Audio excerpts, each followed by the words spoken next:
안녕하세요. 오늘 생각의 조선단입니다. 오늘은 오디오 소설 첫 번째 시간으로 2000년 초 박현 작가님의 한반도가 작아지게 된 역사적 사건 21가지 중 세 번째 시간을 가져보겠습니다. 16. 정조 대원군의 실험 정치 실패. 타율적인 개항을 초래한 세도 정치. 나침반 없는 나라. 언젠가 어느 공영방송의 역사 프로그램에서 근조선의 예속 논쟁을 다루는 것을 보았다. 그 프로그램은 근조선의 당쟁이 결코 야비하고 음모적인 권력투쟁이 아니었음을 드러내는 데 초점을 맞추고 있었다. 즉 효종의 장래와 효종비의 장래를 둘러싸고 벌어진 서인과 남인의 정치투쟁은 사회 문제를 합리적으로 해결하려는 건강한 논쟁이었다는 것이다. 프로그램은 이것을 보여주기 위해 서인의 지도자 송시열과 남인의 지도자 허목이 정치적 대립에도 불구하고 인간적으로 서로 신뢰하며 존중했다는 점을 강조하기도 했다. 그러나 당시의 예속 논쟁은 과연 합리적이고 건강한 정치투쟁이었을까? 서인과 남인 사이에 처음으로 예속 논쟁이 벌어진 것은 1660년이었다. 1659년 5월에 효종이 죽자 임금 자리를 물려받은 현종은 아버지 효종의 장례를 치르게 되었다. 이때 서인인 송시열 등은 효종의 맏아들이 아니기 때문에 효종의 어머니인 자의대비가 아들의 상복을 1년만 입으면 된다고 주장했고 임금은 이 주장을 따랐다. 그러나 이듬해 3월에 남인의 두령인 허목과 윤유는 상소를 올려 1년 상복은 틀린 것이고 3년 상복이 옳다고 주장하며 송시열을 비판했다. 그들은 효종이 비록 맏아들은 아니지만 임금이었으므로 맏아들로 보아야 하며 이에 따라 자의대비는 3년 동안 상복을 입어야 한다고 주장했다. 심지어 윤선도는 1년 상복을 주장하는 송시열의 견해가 반역행위나 다름없다고 비난했다. 즉 효종은 임금으로서 사대부와 다른 특수한 존재인데 그런 그에게 사대부의 예법을 적용하려 하는 것은 임금을 무시하는 처사이며 반역의 의도가 엿보인다는 것이었다. 그런 비판에도 아랑곳 없이 송시열의 주장은 그대로 관철되었으며 그를 거칠게 비판했던 윤선도는 귀양사리를 떠나게 되었다. 그렇지만 송시열에 대한 비판 상소는 1667년 윤선도 귀양사리에서 풀릴 때까지 가끔씩이긴 하지만 계속 올라왔다. 그러다가 1674년 효종의 비인선왕후가 죽자 이 문제가 다시 정치적 논쟁거리로 떠올랐다. 아들에 이어 며느리까지 앞세운 자의대비가 며느리 인선왕후의 상복을 얼마 동안 입어야 할 것인가를 놓고 서인과 남인이 다시 격돌한 것이다. 즉 인선왕후를 작은 며느리로 보아 9개월 상복을 입을 것인지 그렇지 않으면 맏며느리로 보아 1년 상복을 입을 것인지에 대해 서로 다른 주장을 내놓았던 것이다. 죽음을 눈앞에 둔 34세의 청년 임금 현종은 인선왕후를 작은 며느리로 보는 것은 아버지 효종을 작은 아들로 보는 것이고 이는 임금을 능멸하는 것이라며 송시열 등 서인을 귀양 보내기에 이르렀다. 그는 서인의 주장이 왕권을 약화시킬 우려가 있다고 보았던 것이다. 이 논쟁에서 서인과 남인은 서로 예의를 갖추어 상대방을 공격했다. 또 그들은 모두 성리학을 숭상했으며 성리학적 예법이 사회를 지탱하는 이념적 바탕이라고 믿었다. 그러나 그것이 과연 그들의 논쟁을 합리화시켜줄 수 있을까?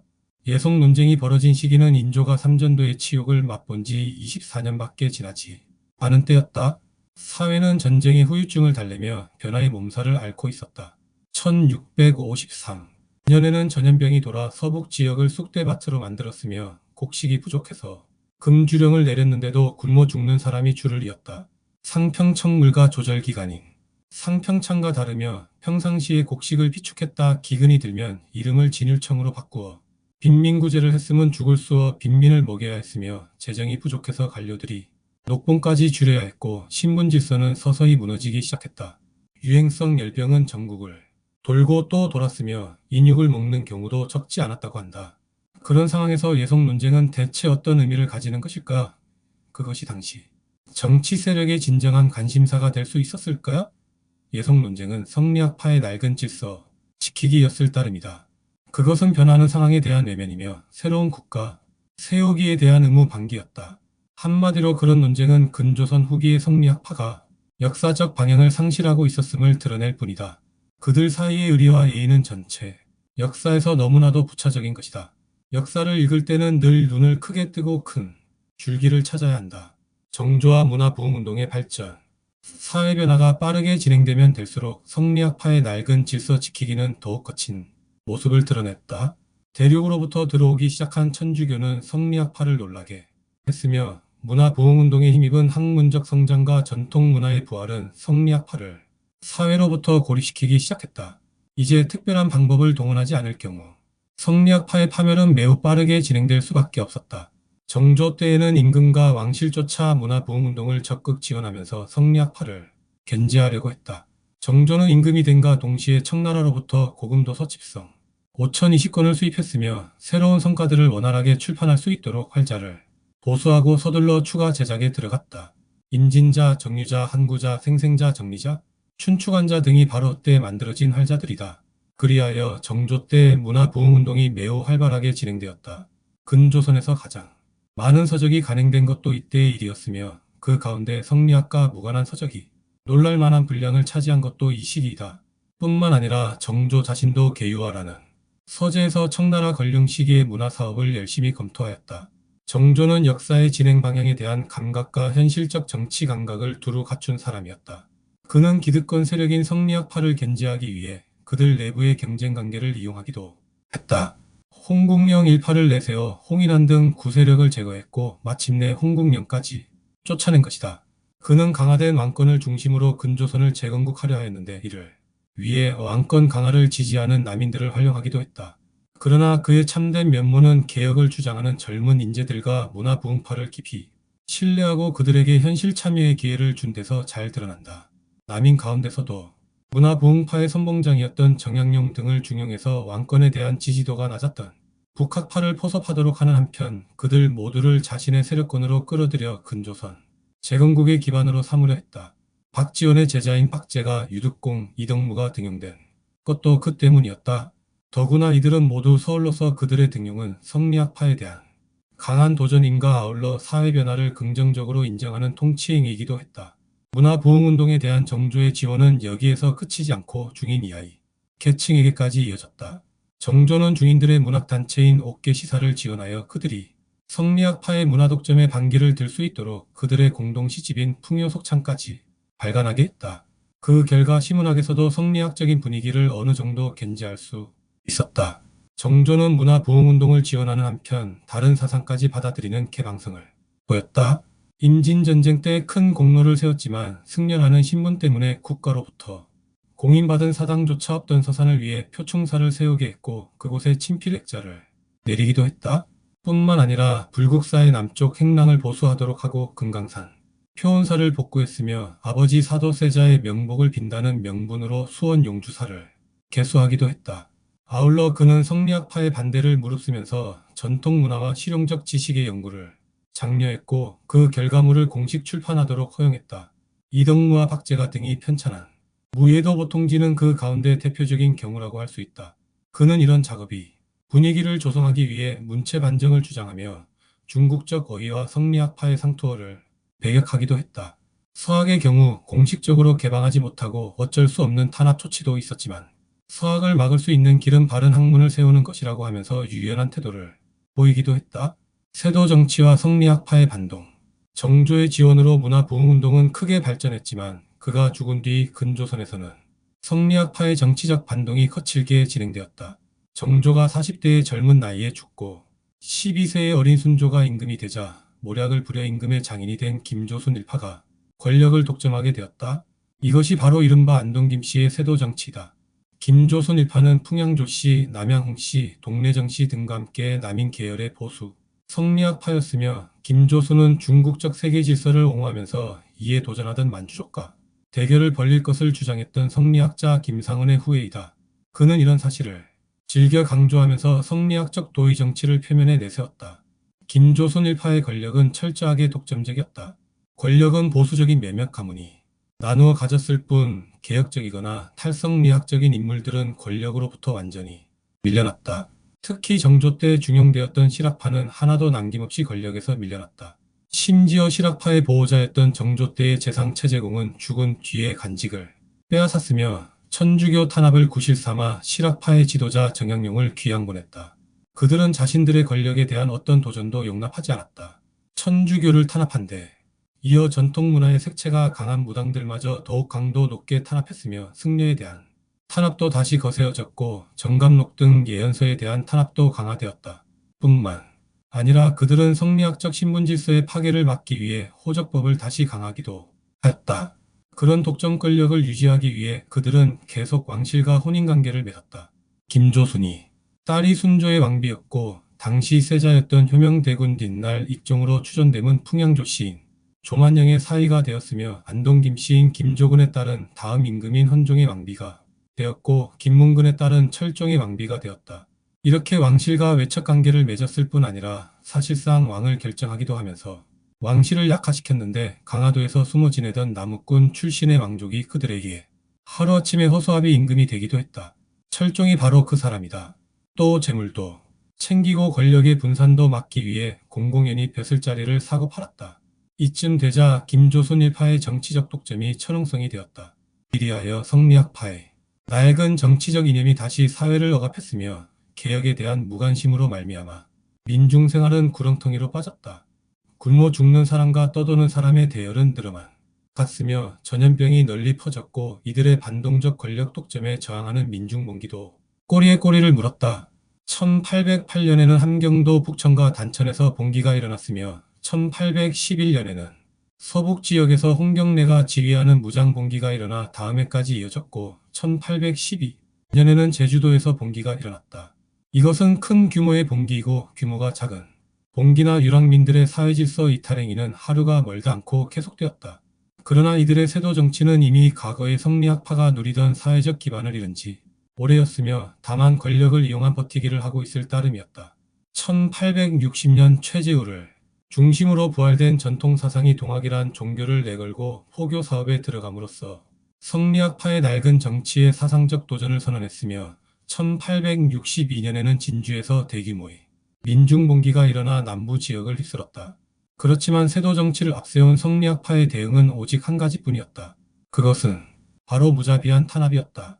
남도 민중봉기에서도 많은 희생자가 생겼고 최재우를 비롯한 동학의 지도자들도 끝내 체포되어 목숨을 잃었다. 실학을 실험한 대원군. 그런 막다른 꼴목에서 안동 김씨를 비롯한 성리학파의 반동 정치는 막을 내리게 된다.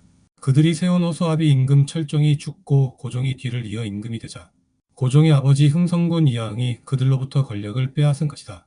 이하응은 문화부흥운동의 핵심 인물 가운데 한 명이었던 김정희의 제자이다. 그는 강력한 왕권을 중심으로 성리학파가 세운 낡은 국가를 개혁하여 근조선을 재건국하려는 인물이었다. 그러므로 그는 역사적 방향을 잃고 있던 상황에서 먼저 성리학파의 권리를 최소화하는 한편 문화부흥운동을 비롯한 개혁파의 권익을 최대화하려고 했다. 이하응은 특권층으로 행세하며 세금까지 내지 않던 양반 성리학파에게 세금을 부과했으며 그들의 사상적 근거지이자 지방 통치의 상징이었던 서원을 대폭 정리했고 그들이 만들어 놓은 복잡한 관행을 고쳤을 뿐 아니라 그들이 키워놓은 탄간오리들을 처벌하였다. 나아가 그는 인재 등용의 폭을 넓혀 실용적이고 개혁적인 인물을 존중했다. 또 상군부를 설치하여 왕권을 지키는 수단으로 삼았으며 국방예비 기구에서 세도 정치의 실권기구로 변질해버린 비변사를 없애버렸다. 그러나 왕권을 중심으로 개혁을 실행하는 데는 많은 어려움이 뒤따랐다. 그 가운데 가장 큰 어려움은 국가 재정이 허약하다는 점이었다. 이하응은 재정을 보충하기 위해 특권 성리학파의 면세토지를 조사해서 세금을 거두었으며 불필요한 찹세는 폐지하는 대신 은강산의 개발을 허용하는 등 새로운 세금원을 마련하려 했다. 그리고 안동 김씨와 협상하여 그들을 가볍게 응징하는 대신 그 대가로 그들이 부정하게 축제한 재물의 일부를 국고로 되돌리려고 했다. 이하응의 이런 정치는 왕권 강화와 근조선의 사회개혁이라는 측면에서 살펴볼 수 있다. 그러나 더 중요한 측면은 그가 정약용과 김정희 등 문화부흥파의 사회사상을 실험하고 있었다는 점이다. 이하응 자신이 문화부흥파로부터 학문을 익혔기 때문에 알게 모르게 자신의 정치를 그런 실험 무대로 삼고 있었던 셈이다. 요컨대 그는 문화부흥파의 개혁사상이 조선을 재건국하는 유일한 주체적인 대안이라고 믿었던 것이다. 타율적인 개항과 문화부흥운동의 좌절. 이하응은 세국정책이라는 폐쇄적 외교 노선을 선택했다. 그는 문화부흥파의 다른 한 세력이 개항을 주장하자 이들을 배척하면서 세국정책을 밀어붙였다. 박지원이 손자인 박규수 등이 개항을 통해 내부적 개혁사상과 외부적 개혁사상을 동시에 결합하려 했지만 이하응은 먼저 내부 개혁을 단행하는 것이 순서라고 판단했던 것이다. 흔히 이 무렵 이후에 정치 세력을 개항을 주장하는 파와 개항을 반대하는 파로 나누고 전자가 진보적 세력이며 후자가 보수적 세력이라고 말하는데 이것은 한 측면만을 지나치게 드러낸 것이다. 당시 쇄국을 주장한 사람들 가운데도 진보적 입장을 가진 사람들이 있었고 개항을 지지하는 사람들 가운데도 보수파가 있었기 때문이다. 뒷날 이하응을 밀어낸 민비일파가 개항을 지지하는 보수파였다면 집권 초기에 이하응은 쇄국을 주장하는 진보주의자였다. 그는 내부 개혁이 우선이며 내부 개혁을 통해 외부 세력과 맞서는 것이 옳다고 믿는 중도파적인 문화부흥운동이 지지자였다. 그런데 중도좌파적인 문화부흥운동의 계승자였던 박 교수는 내부 개혁을 위해서도 개항이 필요하며 개항이 내부 개혁을 위한 주요한 조건이라고 믿었다. 이처럼 문화부흥운동의 계승자들조차 개항에 대한 서로 다른 입장을 가지고 있었던 것이다. 이에 비해 대부분의 성리학파는 개항이 몰고 올 파도를 경계하며 적극적으로 개항을 반대했다. 그들은 이미 약해질 대로 약해진 성리학적 질서가 개항과 함께 무너질 것이라고 판단한 것이다. 그러나 성리학적 질서가 무너질 수밖에 없을 것으로 판단한 일부 성리학파는 자신들의 사상을 버리는 대신 이하응으로부터 권력만이라도 뺏어내기 위한 방편으로 개항을 지지했다. 왕비를 정점으로 하는 민씨 일파의 세력이 바로 여기에 해당한다. 19세기 후반은 바로 이런 입장들이 복잡하게 얽히면서 서로 대립하기도 하고 손을 잡기도 하는 시기였다. 이하응은 내부 개혁을 위해 박 교수 등과 손을 잡았지만 쇄국 정책을 유지하기 위해서는 때때로 성리학파와 손을 잡기도 했다. 그런데 이런 이중 정책으로 말미암아 이하응의 내부 개혁은 성리학파한테 발목을 잡혔으며 쇄국 정책은 박 교수 일파한테 발목을 잡혔다. 그의 정치는 이런 측면에서 외줄타기나 다름없었다. 이를 걱정한 이하응은 자신의 정치 기반을 극단적으로 강화하고자 했으며 그런 차원에서 경북궁 중건이라는 무모한 결정을 내렸다. 이 같은 무모함은 정치적 실패를 낳았고 그런 실책들은 철저하게 배척받던 민씨 일파에게 정치적 기회를 제공했다. 권력욕에 물든 민비 일파는 최익형과 같은 성리학파를 동원해서 결국 이하응을 밀어냈으며 마침내 문화부흥운동의 정치적 실험은 현실 정치의 뒷전으로 밀려나게 되었다. 민비 일파가 권력을 잡으면서 근조선은 다시 역사적 방향을 상실하고 말기적 상황에 빠졌다. 개항에 대한 준비도 없이 1776년 일본에 의해 타율적으로 개항이 되었으며 개항을 준비해온 세력은 오히려 이 과정에서 배제되는 상황이 벌어졌다. 즉 개항을 주장하며 그것을 준비해온 박 교수 일파와 이하응 일파는 개항 과정에서 완전히 배제되었으며 이는 앞으로 진행될 근조선의 개항이 결국 문화부흥운동이 좌절로 연결될 것을 예고하는 사건이었다. 이하응의 정치적 실험이 실패로 끝난 뒤에 이루어진 타율적인 개항은 우리 역사에 거대한 뒤틀림 현상을 몰고 왔다. 고려 르네상스의 실패가 성리학파의 폐쇄적인 왕조라는 뒤틀림으로 직결되었다면 타율적인 개항은 외형적 발전과 정신적 혼돈 및 타율의 일반화를 특징으로 하는 오늘날의 뒤틀린 우리 시대로 직결되었다. 타율적인 개항은 내부 개혁 우선론자를 철저하게 좌절시켰으며 내부 개혁과 외부 문화 수용의 동시성을 주장하던 세력을 뒷전으로 밀어내버렸다.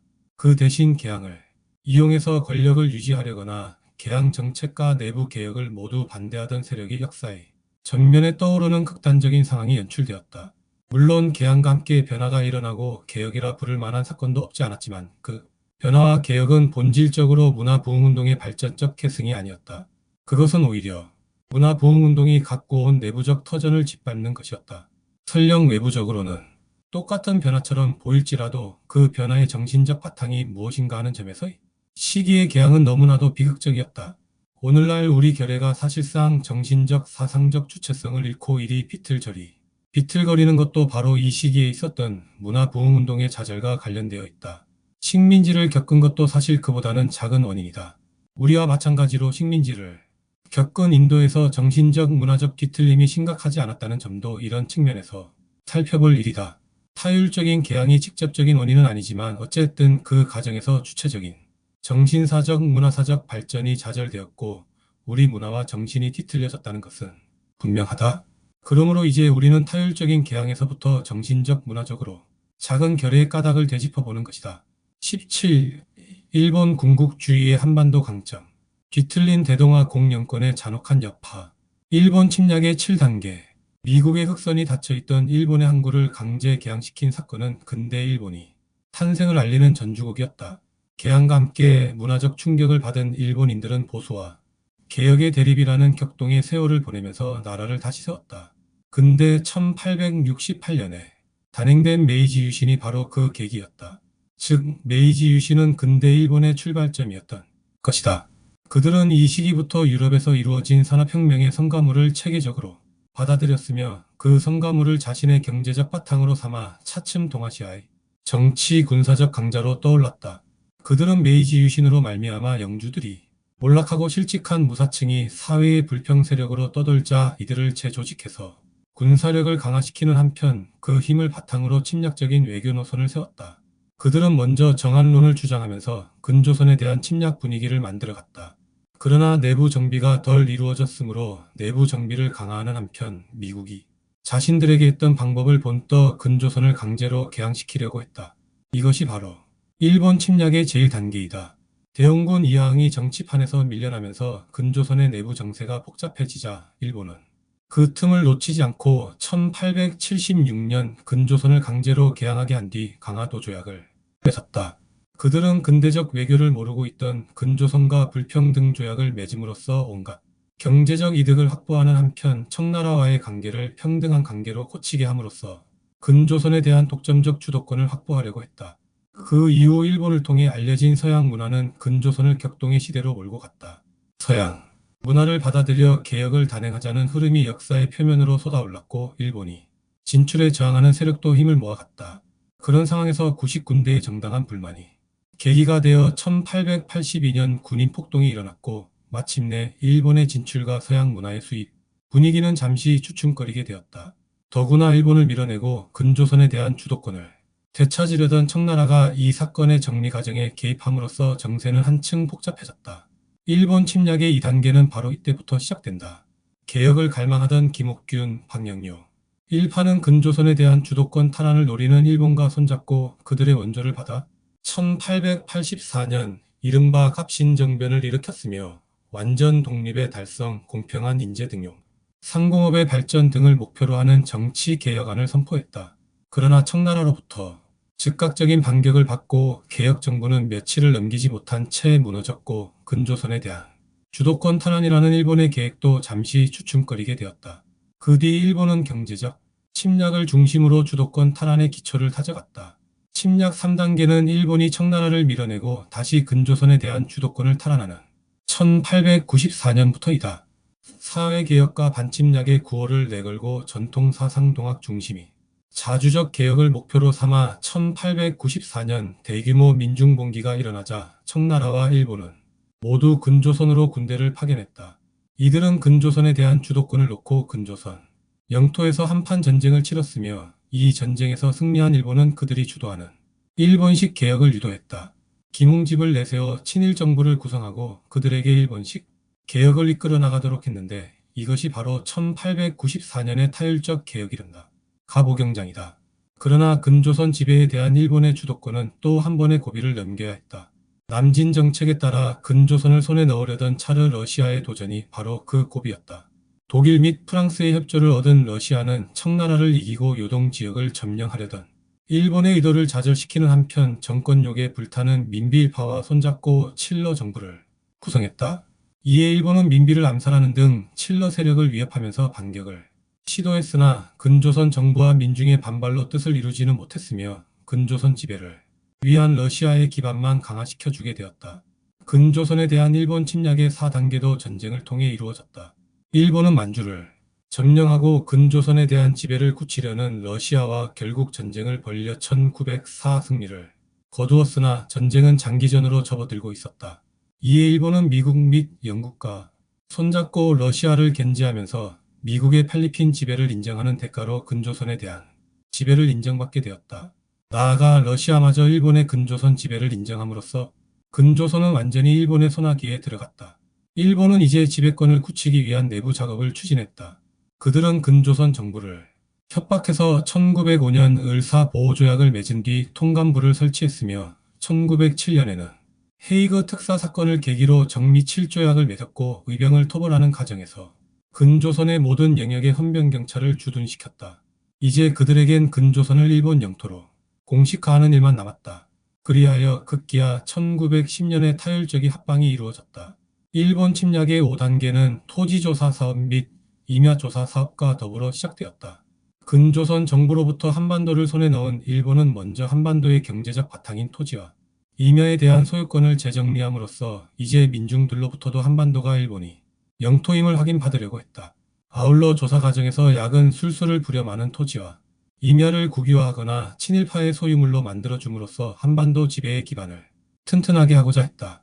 이 과정에서 일본은 한반도 민중의 거센 저항을 받았다. 토지와 임야를 둘러싼 분규와 소요는 폭압적인 헌병 정치에도 불구하고 그칠 줄 몰랐으며 일본에 대한 한반도 민중의 감정은 더욱 악화되기만 했다. 그러나 서양의 다른 열강에 비해 경제적으로 매우 어려웠던 일본은 경제적 침략을 그치지 않았으며 마침내 한반도의 전체 민중들이 저항의 깃발을 들기에 이르렀다. 1919년 3월부터 시작된 비폭력 저항운동이 바로 그것이다.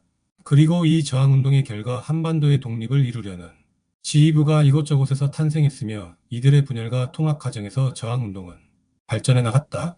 일본 침략의 6단계는 이런 저항운동을 약화시키는 한편 한반도에 대한 장기적 지배를 목적으로 추진되었다. 이 시기에 일본이 추진한 전략은 한반도의 완전한 일본화였다. 그들은 근조선의 귀족들을 자신들의 협조자로 만들어 통치의 안면에 세우기도 하고 한반도의 지식인과 부유층을 내세워 저항의 기운을 가라앉히는 한편 문화정치를 내세우면서 부분적인 자유를 인정하기도 했다. 신문을 발행하게 했으며 조건적으로 집회를 허용하고 회사령을 철폐해서 조선인이 사업체를 운영하는 것도 어느 정도 용인했다. 그러나 이 단계 후반에 접어들면서 일본의 식민통치는 훨씬 더 철저해졌다. 그들은 전시체제를 내세워 모든 물자를 수탈했으며 쌀의 생산을 독려하여 군량미로 빼앗아갔다. 뿐만 아니라 전쟁에 필요한 인력 및 정신대까지 징발했다. 또한 조선식 성과 이름을 쓰지 못하게 하고 일본식 성과 이름을 강요했으며 일본의 글과 말을 쓰라고 억압하면서 결의의 말과 글을 쓰지 못하게 짓눌렸다. 이 밖에도 황미나 일본화를 위해 일본이 추진한 정책은 헤아릴 수 없으며 사실상 교육을 비롯한 모든 분야에서 조선 민중을 일본식으로 개조하려 했다. 따라서 일본은 많은 저항을 받았지만 이 저항의 과정에서 한반도 사람들은 알게 모르게 차츰 새로운 생활 방식에 물들어갔다. 일본말이나 일본화된 말이 일상화되었고 일본식 문장과 문법이 생활 속으로 녹아들었다. 그러나 마침내 일본은 패배했고 다시 성으로 돌아갔다. 하지만 그들의 침략 야욕은 이 같은 패배에도 불구하고 좌절되지 않았다. 1945년 뒤에도 특히 1960년대 이후부터 일본의 침략은 계속 이어졌다.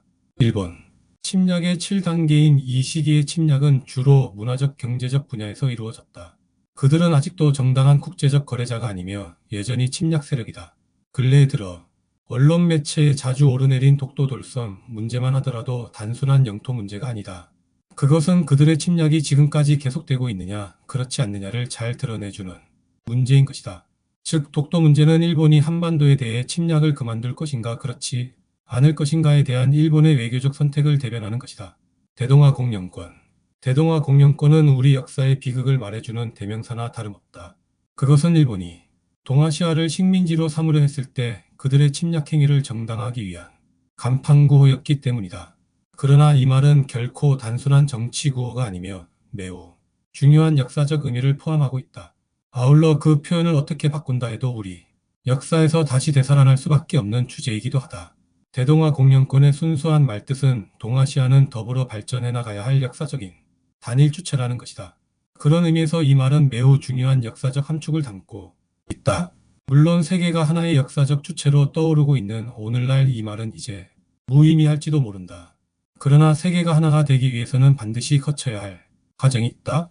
유럽이 종교와 종족을 넘어서서 유럽 공동체를 만들고 아랍 지역이 종교와 종족을 중심으로 공동체를 만들어가고 있는 것도 그런 과정의 하나라고 할 수 있다. 대동아 공영권도 그런 차원에서 아직 역사적 의미를 갖고 있는 것이다. 다만 문제가 되는 것은 이런 공영권이 어떻게 구성되며 그 공영권에 어떤 세력이 포함되느냐 하는 점이다. 동아시아의 역사는 원래 그런 공영권의 역사였다. 중국 한족 중심의 공영권과 기마 종족 중심의 공영권이 공존하면서 서로 경쟁해온 것이 동아시아의 역사인 셈이다. 우리 역사도 기마 종족 공영권의 역사 가운데 일부이며 몽고족이나 만주족이 역사 및 일본인의 역사도 그 가운데 일부이다. 그들은 모두 고조선으로부터 시작되는 역사 각 나라마다 구체적인 표현은 조금씩 다르지만을 가지고 있고 그 뒤에도 긴밀한 상호관계를 맺으며 문화적 발전을 이루어왔다. 그들은 혈통이란 측면에서도 매우 가까우며 언어나 문화에서도 공통적인 요소를 많이 가지고 있다. 물론 중국 한족은 이들을 자신들의 주변 민족이라고 주장한다. 그리고 그들이 역사는 중국 역사의 주변 역사라고 말한다. 심지어 그들은 대진의 역사까지 자신들의 주변 역사에 해당한다고 주장하기도 한다.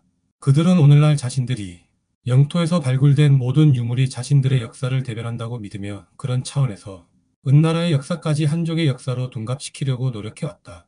실제로 오늘날의 거대한 중화인민공화국은 다양한 기마종족들까지 자신들이 주민으로 삼고 있다. 그리고 그들과 함께 세계화의 무대로 참여하려고 한다. 그러나 중국 한족의 이런 소망은 실현되기 어려우며 설령 실현된다고 할지라도 매우 불안정할 수밖에 없다. 왜냐하면 중화인민공화국에 참여하고 있는 대륙 동북 부위 주민들은 언젠가 자신들의 문화적 색채에 따라 한족과 다른 독자적 세력화를 도모할 수밖에 없기 때문이다. 일본 군국주의가 주장한 대동아 공영권은 그런 의미에서 재검토할 만하다. 바로 거기에는 한족이 주도하는 아시아 질서가 아닌 또 다른 아시아 질서가 있을 수밖에 없는 이유가 담겨 있기 때문이다. 19세기 후반부터 진행된 일본 군국주의의 침략 노선은 근대 자본주의, 제국주의화라는 관점에서 살펴볼 수 있지만 아울러 중국적 아시아 질서에 대한 기마종족적 아시아 질서의 도전이라는 관점에서도 살펴볼 수 있다. 즉 일본 군국주의자들의 대동아 공영권은 원칙적으로 중국적 아시아 질서에 대한 도전이자 새로운 아시아 질서에 대한 가능성 탐색이었지만 제국주의라는 근현대적 야수성과 결탁되어 매우 일그러진 모습으로 역사에 등장한 것이다. 중국 한족이 아닌 기마종족이 주도하는 아시아 질서를 모색하는 것은 역사적으로 매우 타당한 일이지만 그 방식이 폭력적이고 독점자본주의적이며 소종조구월주의적이었으므로 마침내 그 개념은 동아시아 주민들 스스로에 의해 죄악의 개념으로 버려지게 되었다는 뜻이다. 거대한 뒤틀림. 일본 군국주의자들이 주장한 대동아 공영권은 어떤 면에서 미륵 불교를 내세운 백제의 패권주의를 닮은 듯하다. 그리고 다른 형제 종족을 무시하고 부여 쪽이 권력 독점을 추구했던 대진의 후기를 닮은 듯도 하다. 비록 시대의 차이가 있고 사회 경제적인 배경이 서로 다르지만 신사참배를 강요하고 일본어 교육을 강요하며 창씨개명까지 강요했던 그들의 황민화 정책은 본질적으로 형제 종족들 사이의 공존을 모색하는 것이 아니라 한 종족에 의한 권력 독점이었기 때문이다. 더구나 기마 종족의 오랜 내부 역사에서 단 한 번도 주도권을 쥐어보지 못한 일본족이 다른 종족들보다 먼저 자본주의의 물질적 혜택을 받았으므로 그들이 주도하는 대동아 공영권은 뒤틀린 모습으로 등장할 가능성이 매우 높았다. 즉 식민지 확보라는 제국주의적 속성과 맞물린 그들의 대동아 공영권에는 한 번도 주도권을 잡아보지 못한 일본족의 한풀이까지 스며들어 있었던 셈이다. 서양 제국주의자들이 식민지 통치에서 발견할 수 없는 역사 왜곡과 창씨개명 등이 일본 군국주의자들이 식민지 통치에서 나타난 것도 그런 측면에서 이해할 수 있다. 그리하여 일본 군국주의자들은 중국적 아시아 질서와 다른 기마종족 중심이 아시아 질서에 대한 가능성을 오히려 회의적으로 만들고 말았다. 공영권을 이루며 독자적인 세계화를 추구해야 마땅할 여러 기마종족들이 일본 군국주의자들의 뒤틀린 대동아 공영권으로 말미암아 오히려 한족 중심의 아시아 질서를 옹호하기에 이르렀기 때문이다. 역사적으로 대동아 공영권은 충분히 제기될 만한 주제였다. 그러나 그런 공영권은 동아시아 기마종족들이 자율과 평등의 원칙에 따라 평화적으로 이루어내야 할 주제였다. 그리고 중국 한족과도 평등과 상호공존의 원칙에 따라 제2차 공영권을 설정하는 것이 마땅했다. 그러나 자본주의의 공격적 성격과 학대 재생산의 생리에 따라 일본족이 추진한 대동아 공영권은 그런 가능성을 짓밟아 버렸을 뿐 아니라 그런 가능성에 대한 역사적 이미지마저 부정적으로 만들어버렸다. 자본주의의 제국주의화와 함께 사회주의, 국제화가 이루어지면서 대동아 공영권이 끼친 부정적 이미지는 우리 동아시아의 현대사를 뒤틀어 놓았다. 사회주의가 소비에트 연방을 중심으로 국제화될 때에도 자기 중심의 전통적 질서와 문화를 고집하던 중국 한족은 독자적인 사회주의 문화를 유지했다. 그러나 잘못된 대동아 공영권으로 자기 중심의 질서와 문화에 대해 부정적 이미지를 가지게 된 기마 종족은 이 과정에서 철저하게 분해되었다. 일부 종족은 소련 중심의 사회주의 질서 속으로 또 일부는 미국 중심의 자본주의 질서 속으로 줏대 없이 끌려 들어갔고 다른 일부 종족은 중국 중심의 사회주의 질서 속으로 깊이 끌려 들어갔다. 물론 우리나라가 분단된 후 독일 등과 다르게 양 진영이 점점 더 적대화되어간 그것도 이처럼 자기 중심의 질서를 잃고 줏대 없이 다른 축으로 각각 깊이 휩쓸려 들어갔기 때문이다. 그리고 대부분의 기마 종족이 자기 중심을 잃고 독자적인 국가마저 세우지 못한 채 중화인민공화국에 충실한 주민이 되어버린 것도 바로 잘못된 대동아 공영권의 부정적 영향 때문이었다. 그러므로 일본 군국주의자들의 그릇된 대동아 공영권은 참다운 동아시아 공영권이 수립을 늦추고 그 구성원의 문화적 침체를 몰고 온 주요한 요인이다. 만약 일본이 아닌 다른 제국주의자들이 기마 종족들을 식민지 주민으로 삼았더라면 이런 정도까지의 해체 현상은 없었을지도 모른다. 그리고 설령 일본이 지배했다 할지라도 왜곡된 대동아 공영권의 수립을 목표로 하지 않고 순수한 제국주의적 착취만 했더라면 마찬가지로 이런 현상은 없었을 것이다. 18. 한반도 분단. 포기되는 정통성과 문화 주체성. 현대라는 의미. 근대 자연과학과 그에 기초한 서양의 산업혁명은 인류의 일상생활에 혁명적이라고 부를 만한 변화를 가져왔다. 그 가운데서 가장 중요한 변화는 인간 노동의 성격이 수동적인 것에서 능동적인 것으로 변화했다는 점이다. 즉 산업혁명은 인간이 노동력을 자연 채창 조력으로 바꾸어 놓은 것이다. 그리고 인간의 노동을 통해 생산된 결과물 곧 채창조된 사물은 자연 사물이 인간 생활에서 누렸던 지난날의 지위와 명예를 대신하게 되었다. 그 결과 인간 사회의 여러 관계들은 주요한 변화를 겪어야 했다. 먼저 현대는 세계시장의 형성 단계, 곧 세계를 하나의 단위로 하는 시대라고 할 수 있다. 산업혁명으로 돛을 올린 현대에는 대량으로 생산된 상품이 불특정 다수의 소비자를 겨냥하여 시장으로 유입되었으며 이런 현상은 대량 생산 체계의 발전과 함께 끊임없이 촉진되고 축적되어 마침내 만성적인 대량 생산의 사회 구조가 형성되었다. 그 결과 일정한 문화권과 민족국가를 기본 단위로 하는 시대에서 마침내 세계를 기본 단위로 하는 시대로 발하게 된 것이다. 현대의 또 다른 특징은 인간의 지위가 과거에 비해 훨씬 높아졌다는 점이다. 새로운 사물을 생산하는 과정에서 더 많은 인간들이 자신의 가치를 깨닫기 시작했으며 그 결과 자신의 사회적 권리를 늘려왔다. 또 자본주의 사회의 모순을 해결한다는 명분을 내걸고 사회주의가 등장함으로써 두 체제 사이에 치열한 경쟁이 벌어졌다. 그리고 그 과정에서 인간의 사회적 지위가 한층 높아지기도 했다. 즉, 현대는 이른바 민주주의적인 권리가 확대되는 주요한 시기였으며 자본주의와 사회주의라는 두 체제가 공존하면서 경쟁하는 시대이기도 한 것이다. 물론 이런 경쟁은 지금까지 세계를 이끌어오던 각 문화권의 붕괴와 재편을 촉진했다. 그렇다고 해서 각 문화권이 완전히 무너진 것은 물론 아니다. 아직도 세계는 각각의 문화권으로 표현되며 때로는 그 같은 구분에 의해서만 현실을 정확히 묘사할 수 있기도 하다. 세계시대가 형성되었다는 것은 각 문화권의 완전한 소멸이 아니라 각 문화권이 더 이상 역사 발전의 고립적 단위가 될 수 없음을 뜻한다. 각 문화권은 그런 사실만 가지고도 자기 권역과 자기 시대가 붕괴되거나 종말을 맞았다고 주장했다. 예컨대 유럽 시대의 종은 중국적 세계 질서 화이가니 붕괴라고 하는 표현들이 거기에 해당한다. 어떤 문화권은 자신의 틀을 유지하면서 독특한 방식으로 세계 체제에 편입되었으며 또 어떤 문화권은 자신의 틀을 잃어버리면서 수동적으로 세계 체제에 편입되었다. 비교적 역사가 짧은 미국 문명권과 러시아 문명권이 자신의 틀을 최대한 유지하면서 세계 체제에 편입된 경우라면 유럽 문화권이나 중국 문화권은 상대적으로 그 틀을 닫히게 하면서 세계 체제에 편입된 경우이다. 물론 기마 종족이 동아시아 문화권은 그 형체조차 유지하지 못하고 철저하게 수동적으로 세계 체제에 편입되었다.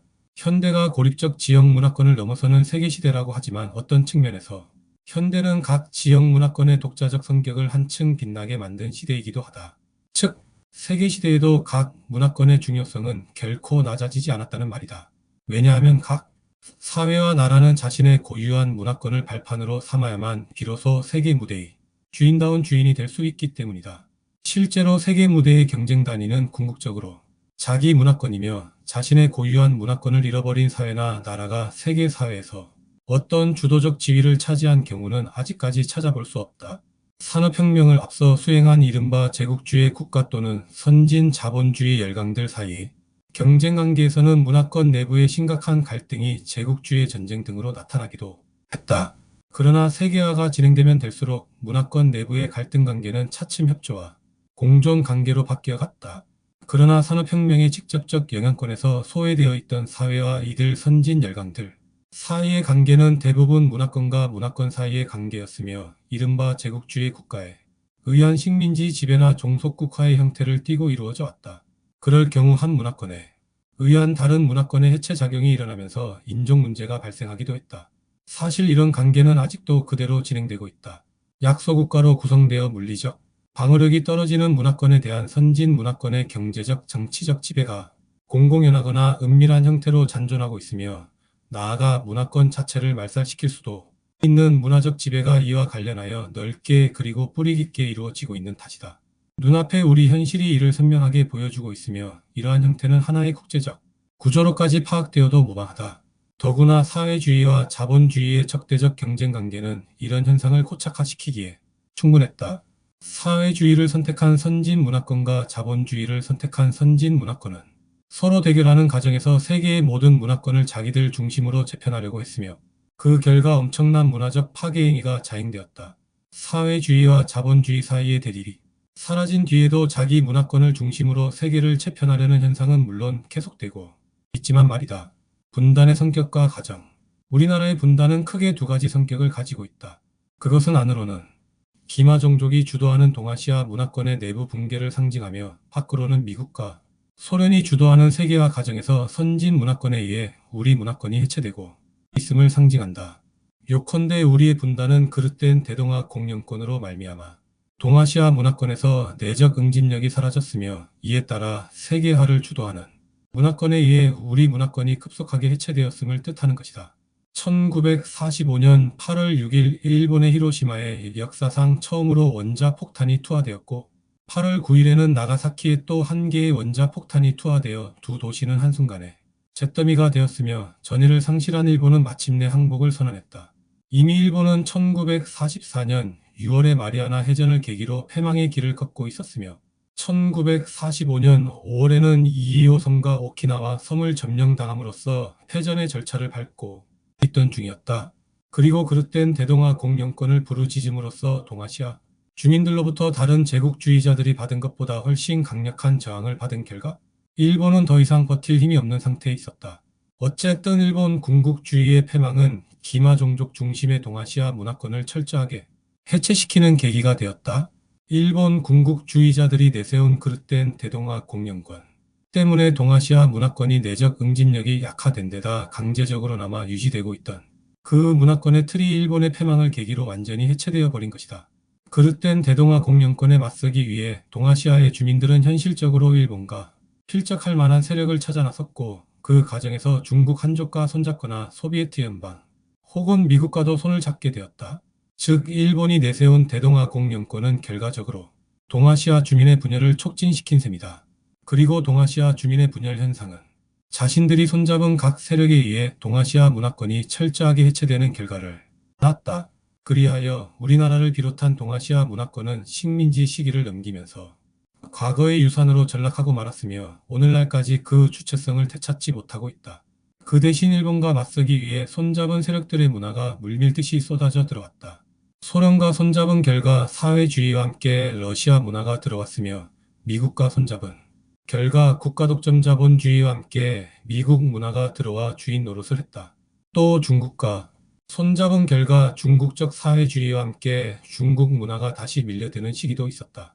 뿐만 아니라 일본 군국주의가 패배해서 물러간 뒤에도 왜곡된 형태의 기마 종족 문화, 곧 일본 군국주의의 문화적 잔재가 여전히 꿈틀거리고 있었다. 우리나라의 분단은 바로 이런 문화권의 충돌을 극단적으로 보여주는 상징물이다. 물밀듯이 밀려든 문화 가운데 주도권을 가진 것은 사회주의 소련을 배경으로 한 러시아 문화와 자본주의 미국을 배경으로 한 미국 문화였다. 그러므로 이때부터 우리나라를 비롯한 동아시아는 이들의 정치적 국제적 세력 관계에 따라 정치적 문화적으로 재편성될 수밖에 없었다. 두 차례의 세계전쟁이 겪은 뒤여서 그들은 극단적인 대결을 원하지 않았다. 협상을 통해 동아시아를 정치, 경제, 문화적으로 재편성하려고 했던 것이다. 그 협상의 결과 한반도는 북과 남으로 나뉘어 각각 사회주의 소련 러시아 문화권과 자본주의 미국 문화권의 세력권으로 편성되었고 만주를 비롯한 지역은 중국 문화권과 소련의 세력권으로 분할되었다. 그리고 패망자 일본은 나름대로 독자성을 유지하면서 미국의 세력권으로 끌려 들어갔다. 어쨌든 우리나라를 비롯한 동아시아 문화권은 이제 주체적인 노력에 의해서가 아니라 타율적인 합의와 협상에 의해 재편성될 운명에 놓이게 되었다. 그러므로 이런 협상과 합의는 일본의 패망 이전부터 진행되기 시작했다. 그 가운데 우리나라와 관련해서 진행된 첫 협상은 1943년 3월에 있었던 미국 대통령 루스벨트와 영국 외상 이든의 워싱턴 회담이다. 그들은 이 회담에서 일본의 통치에서 벗어날 한반도는 국제 신탁 통치 아래에 둔다는 결론을 이끌어내면서 한반도를 비롯한 동아시아 문화권의 타율적인 재편성에 합의하였다. 물론 이런 합의와 달리 그해 11월에 열린 카이로 회담에서는 적절한 시기에 한반도를 자유 독립시킨다고 하여 타율적인 재편성을 재검토하기로 했다. 그렇지만 타율적인 재편성은 이미 움직일 수 없는 흐름이었으며 미국이 소련과 손잡는 과정에서 이 원칙은 구체성을 띠게 되었다. 먼저 테헤란 회담에서 소련 러시아 문화권은 사할린 열도를 비롯한 태평양 연안의 확보를 조건으로 루스벨트가 제의한 신탁 통치안에 동의했다. 또 1945년 2월의 얄타 회담에서는 미국과 소련 및 중국이 20-30년 동안 한반도를 신탁 통치하기로 합의했으며 중국의 내부 혼란으로 말미암아 중국이 제외된 상황에서 열린 그해 7월이 포츠담 회담에서 미국과 소련은 자신들이 접수할 군사 분계선을 설정했고 그 뒤 38선의 설정과 함께 한반도는 분단의 운명을 맞아야 했다. 한반도의 분단과 함께 만주 지역은 만주족이 아닌 중국 한족의 영역으로 확정되었고 태평양 연안 지역은 소련의 영역으로 확정되었다. 그리고 이런 상황으로 말미암아 동아시아는 자신의 문화권을 바탕으로 삼아 세계 무대에 주체적으로 나서지 못하고 타율에 의한 문화 왜곡과 변질 및 종족 분열의 어두운 세월을 맞이하게 되었다. 주체성의 좌절, 타율에 의한 문화체 편성과 외부 세력에 의한 정치적 결정을 거부하는 주체적인 노력이 없었던 것은 아니다.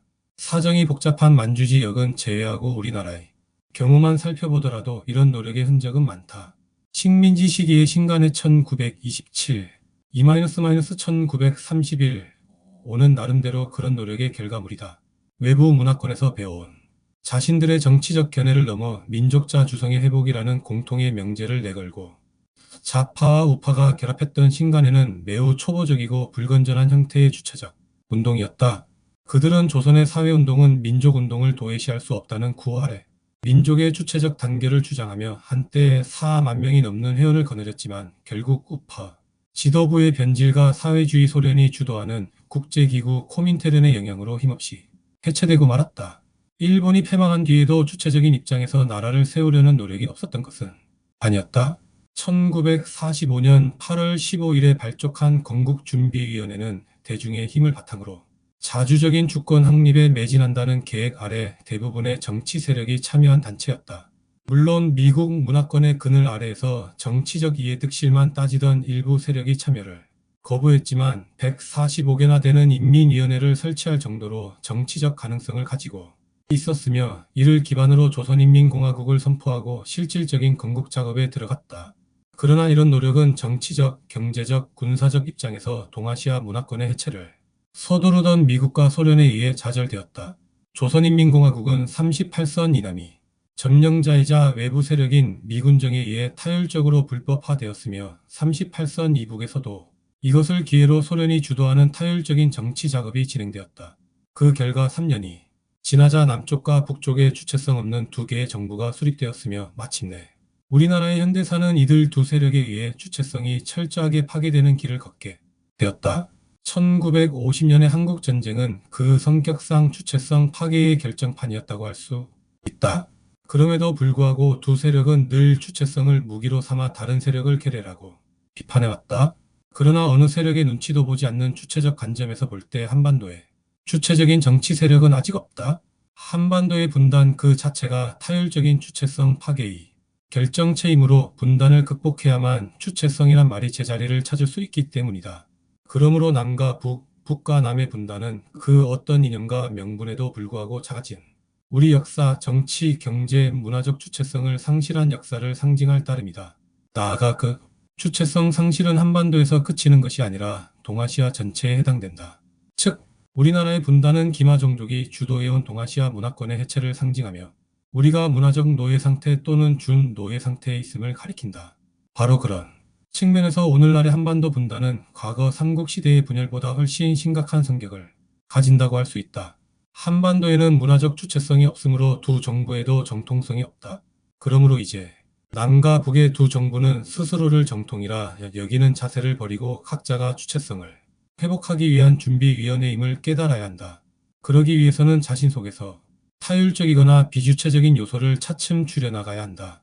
생존과 관련된 현실적 대립에도 불구하고 그런 작업은 진행되어야 한다. 남도 북도 아닌 제3의 길사실은 원래 우리 길이 남과 북 스스로에 의해 모색되면서 스스로가 스스로를 부정해 나갈 수 있을 때에만 우리는 작은 민족의 굴레에서 벗어날 수 있고 나아가 동아시아 문화권의 중심 세력이 되어 세계 무대에 주체적으로 등장할 수 있을 것이다. 19. 언어를 잃어버린 결의. 한자와 한글. 나라말을 바로 표현하기 위해서 한글만을 쓸 것인지 한글에 한자를 섞어 쓸 것인지에 대한 논의가 분분하다. 또 한글과 한자를 섞어 쓸 경우 한자를 가로 안에 넣어 쓸 것인지, 그렇지 않으면 한자를 중심으로 가로 안에 한글을 달아줄 것인지, 그것도 아니라면 한글과 한자를 혼용할 것인지에 대해서도 의견이 제각각이다. 어떤 사람은 한자가 이미 오랜 역사 속에서 우리 것이나 다름없게 되었다고 주장하며 어떤 사람은 한자가 여전히 중국 한족의 문자라고 주장한다.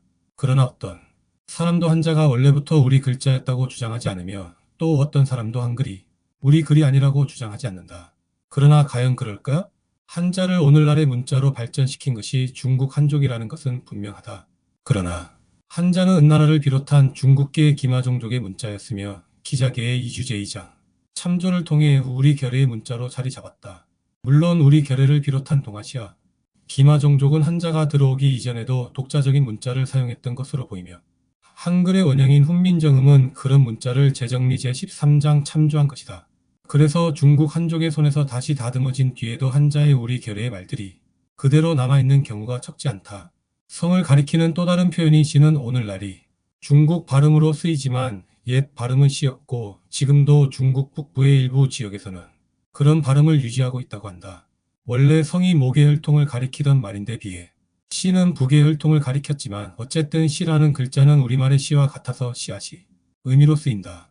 한자에서 사람을 나타내는 신자의 현대 중국어 음가는 렌 또는 르언이지만 옛 발음은 역시 인 또는 닌이었다.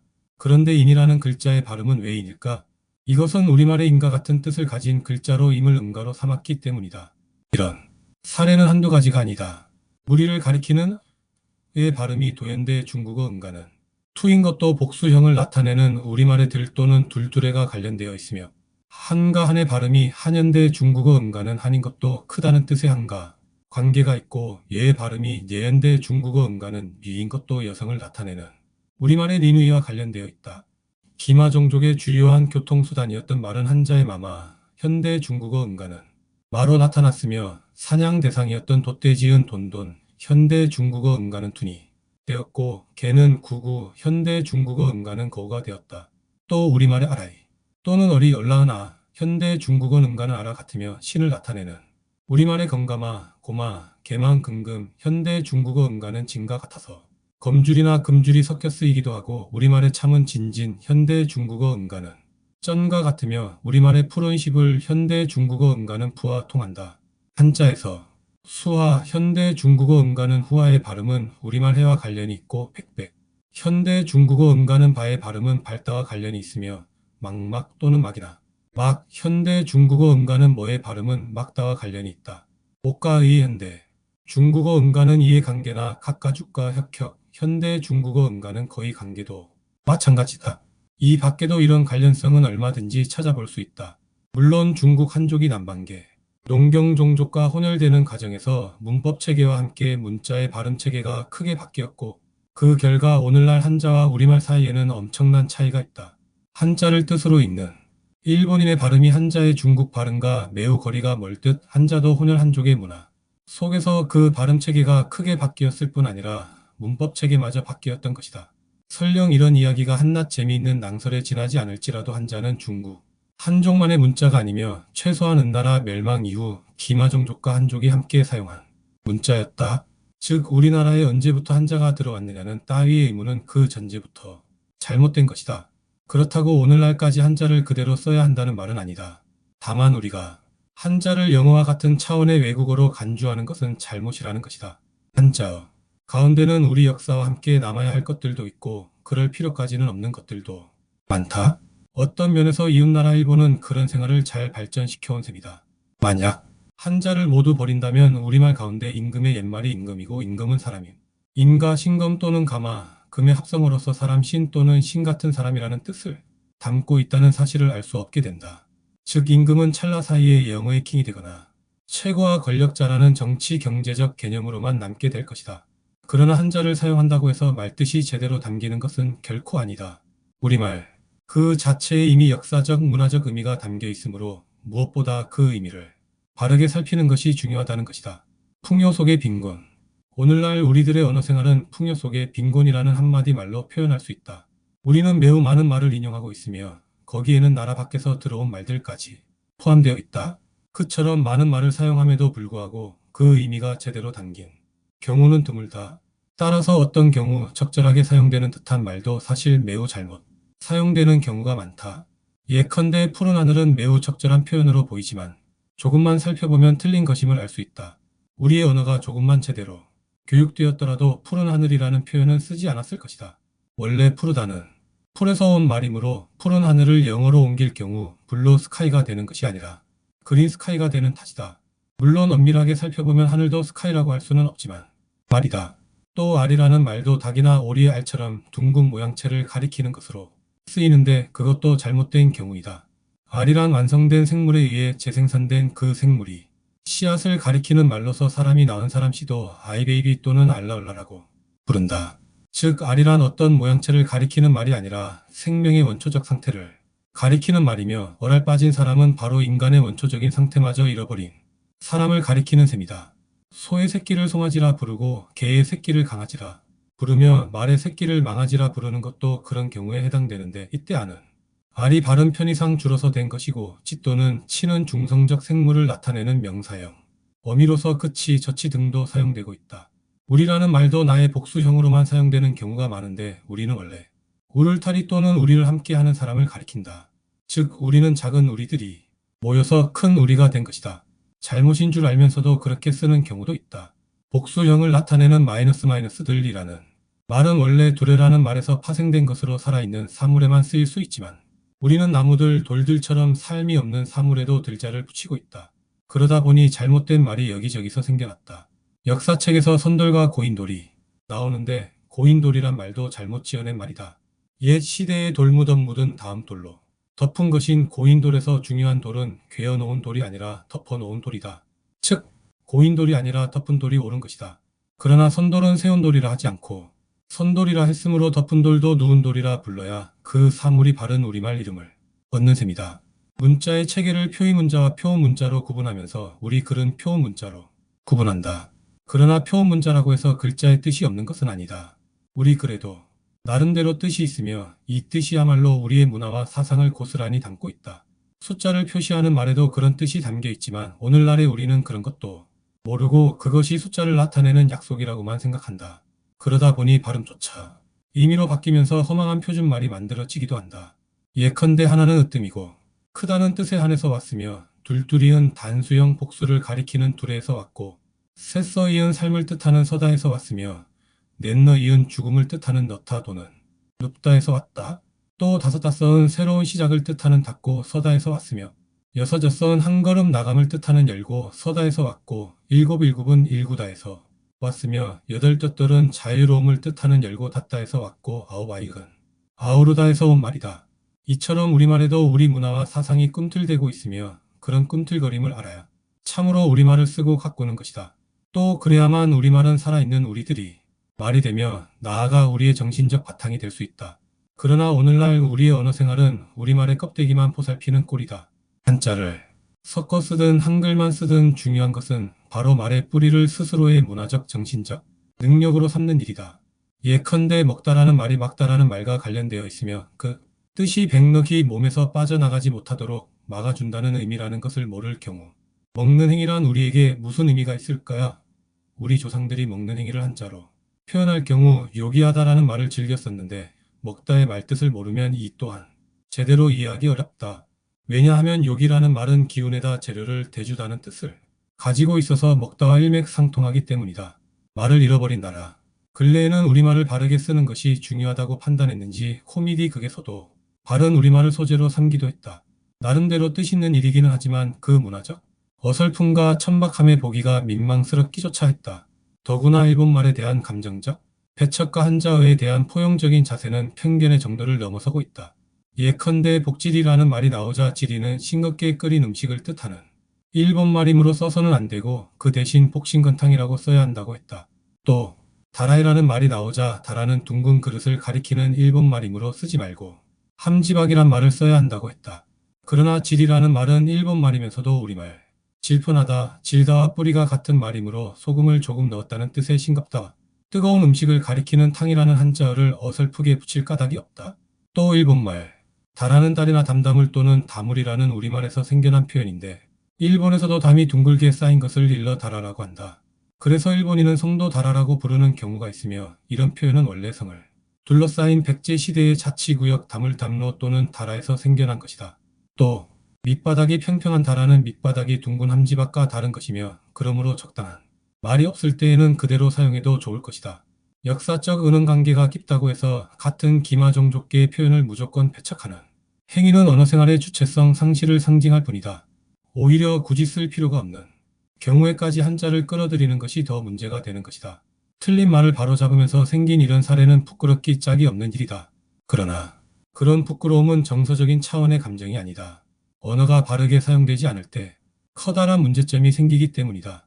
말과 글은 사람의 힘이고 그 말과 글에 함축된 의미와 뜻이 그 사회의 미래를 결정한다. 예컨대 나쁘다는 말은 나뿐이다 라는 말과 관련되어 있으며 이기적인 행위를 가리키는 말이다. 그러나 사회적으로 그 뜻을 잃고 영어의 배드처럼 받아들일 때 그 말은 끝내 외롭다는 말과 섞이게 될 것이며 나아가 이기적인 행위에 대한 경계심이 알게 모르게 줄어들고 말 것이다. 바른 정치라는 말도 가끔 보이는데 이때 바른이라는 말도 참뜻을 잃어버린 채 사용되고 있다. 즉 영어의 굿이나 라이트처럼 받아들이면서 어설픈 개념이 따라 다니는 것이다. 본래 바른은 웬의 반대말이며 여의다해를 떠나보내다에서 온 웬이 음을 가리킨다면 발다해를 받다에서 본 바른은 양을 가리킨다. 웬이 그르다와 다르듯이 바른도 옳다와 다르다. 즉 옳다와 그르다는 수직운동과 수평운동을 가리키는 말로서 찬성과 반대를 나타내기 때문에 각각 지지받다와 지지받지 못하다의 뜻으로 쓰여야 한다. 이에 비해 바른과 웬은 각각 밝히다 또는 드러내다와 가물이다의 뜻으로 쓰여야 한다. 그런데 이런 개념이 아무렇게나 쓰인다면 그 사회의 정신문화는 이미 파괴된 것이나 다름없으며 개념이 혼돈으로 말미암아 문화적 발전은 추춤거릴 수밖에 없다. 즉 말들이 뜻을 잃은 채 사회를 요설의 잔치판으로 타락시키게 될 것이다. 오늘날의 우리 사회가 그런 역사를 만들어가고 있다.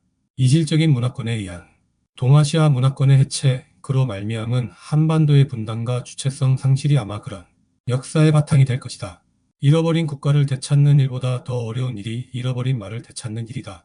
말이 없으면 문화가 없는 것이고 우리말이 없으면 우리 문화가 없는 것이다. 얼핏 보면 오늘날 우리는 우리말을 쓰고 있지만 조금만 자세히 살펴보면 우리말은 이미 사라지고 없다. 오늘날 우리가 쓰는 우리말은 사실상 미국말이나 일본말 및 중국말의 한반도 사투리나 다름없는 탓이다. 말은 남아있으나 그 말에 담긴 원래의 개념이 사라지고 다른 개념이 거기에 들어와 주인 노릇을 하는 것은 주체성 없이 흘러다니는 우리 결의 처지를 단적으로 보여주는 셈이다. 한글과 외래어. 우리말을 아끼는 사람들은 무분별한 외래어의 사용을 안타까워한다. 어떤 사람은 한자어의 비행기를 날틀로 옮기자는 주장까지 할 정도로 우리말 오로지 쓰기를 고집하기도 한다.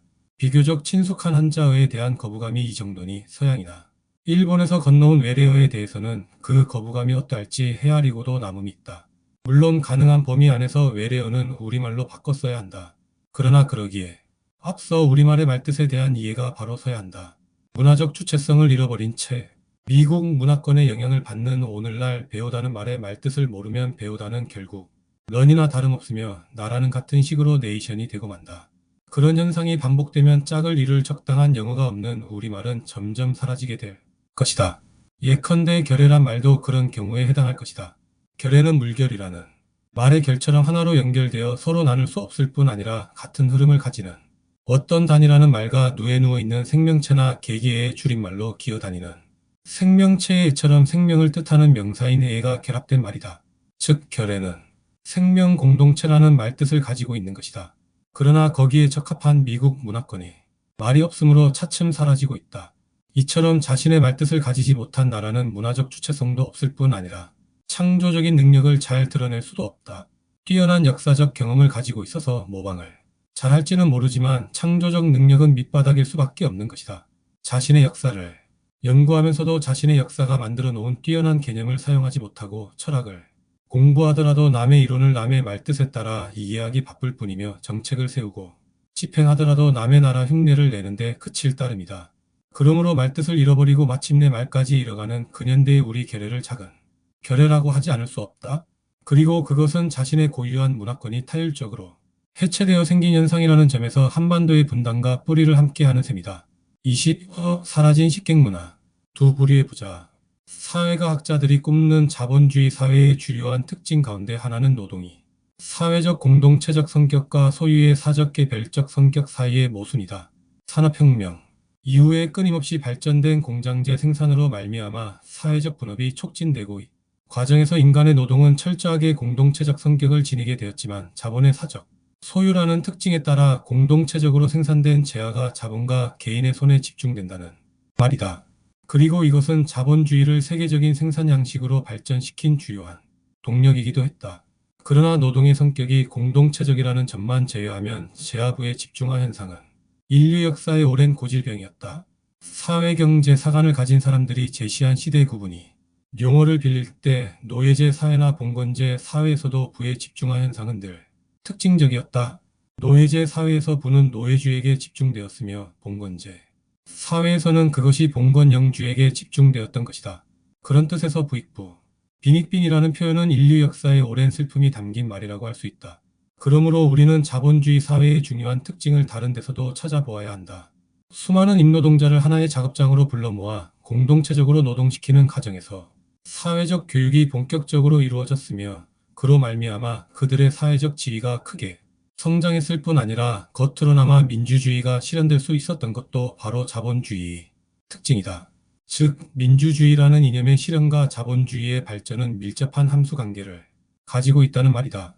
자본주의의 발전과 함께 그 이전 시대의 신분제도가 무너지기 시작했으며 신분제도의 붕괴와 함께 사회질서를 위한 새로운 개념으로서 민주주의가 힘을 얻었던 것이다. 그런데 민주주의의 성장에도 불구하고 사회적 재화가 개인의 손으로 집중되는 현상은 없어지지 않았다. 노동 착취를 자본주의의 특징으로 보는 것도 어쩌면 그런 미완성의 민주주의에 대한 비판과 관련되어 있을 것이다. 그러나 경제적인 부의, 편중이 시비거리가 되는 까닭은 자본주의 자체가 불완전한 민주주의를 상징하는 제도인 탓도 있지만 더욱 중요한 측면은 부의 사용 용도와 관련된 문화적 가치, 문제라고 볼 수 있다. 특히 부의 사용 용도에 대한 한국 자본가들의 가치관은 과거의 가치관과 거의 단절되어 있다. 즉 오늘날의 한국 부자 자본가는 과거의 부자들 노예주나 봉건영주 등과 근본적으로 다른 방식으로 그 부를 누리고 있다는 것이다. 지난날 우리 결의의 부자 문화를 한마디로 표현한다면 식객 문화라고 할 수 있다. 그러나 오늘날의 자본가에게는 그런 식객 문화가 거의 남아있지 않다. 기마종족, 특유의 정서가 약화된 근조선 이후부터 이런 문화는 차츰 사라졌으며 자본주의라고 하는 무책임한 사회제도를 앞세운 서구 문명의 파도 앞에서 이제 그것은 지나간 이야기가 되어버린 것이다. 과거의 부자도 오늘날의 부자처럼 대부분 매우 호화로운 생활을 했으며 사회적으로 중요한 힘을 가지고 있었다. 그러나 그들은 호화로운 생활과 함께 사람을 키우는 데 상당한 투자를 했다. 서양 역사에서 그런 현상을 끌어대는 데는 약간의 문제점이 있지만 동양의 역사 특히 기마종족의 문화사에서 사람을 키우는 문화는 매우 특징적인 현상이다. 우리 과거의 어떤 시대에도 부유층은 사람을 키우는 데 상당한 재물을 사용했으며 식객은 그들의 부를 소비하는 계층이었다. 물론 신분제라는 한계가 한층 뚜렷해지는 시대 예컨대 근조선에서 식객이 주로 평민 이상에 한정되었던 것은 분명하다. 이처럼 특정한 신분의 범위를 벗어나지 못했더라도 부자들은 가난한 집안의 아동이나 사회적 기회를 얻지 못한 미완성의 인재 혹은 경제적 생활과 무관한 수련인이나 예술인 등을 식객으로 받아들였다. 부장의 집으로 들어가 거기에서 생활하는 식객도 있었으며 자신의 집에서 부자의 경제적 지원을 받는 식객도 있었다. 재능은 있으나 그 재능을 펼 수 없는 아동은 부자의 식객이 되어 그 부자의 또 다른 식객으로부터 기본 교육을 받을 수 있었으며 일정한 능력을 갖춘 식객은 어린 식객들을 가르치는 한편 자신의 능력을 더 개발할 수 있었다. 식객 가운데는 주인과 동등한 대접을 받거나 주인보다 더 나은 대접을 받는 경우까지 있었다. 부자들은 그런 식객을 빈객이나 상객이라 불렀다. 예컨대 자신이 아동과 어린 식객을 위해 교육을 담당하는 식객인 훈학은 별채까지 받아 풍족한 삶을 누리면서 경제적 부담 없이 자신의 지적 재능을 개발할 수 있었다. 그리고 이런 혜택을 입어 정치 경제적으로 성공한 사람은 옛 은인에게 은혜를 갚거나 옛 은인과 마찬가지로 또 다른 사람들에게 혜택을 베풀었다. 신분과 직업의 함수관계. 식객 문화는 직업에 대한 서열과 깊은 관련을 맺고 있었다. 동양 문화에서 직업은 철저하게 서열을 가지고 있었는데 교육자나 공직자 및 사상가로 구성된 사선비가 가장 위였고 자연으로부터 먹고 입을 것을 생산하는 농이 그 다음이었으며 자연을 모방하여 인공적 사물을 생산하는 공이 그 아래였고 모든 생산물의 유통을 담당하는 상이 맨 아래였다. 물론 살생을 담당하거나 놀이 등 유흥문화를 담당하는 직업은 어떤 경우에도 높은 평가를 받지 못했다. 그런데 과거 사회는 직업상의 서열이 신분상의 서열과 직결되었고 신분의 세습을 통해 직업도 세습되는 경우가 많았다. 즉 사는 직업이기 이전의 높은 신분을 상징했으며 상도 직업이기 이전의 낮은 신분을 상징했다. 그리고 신분제도의 확립과 함께 직업 선택의 자유는 거의 없어지고 말았다. 그럼에도 불구하고 직업의 서열은 모든 과거 사회에서 매우 긍정적인 작용을 했다.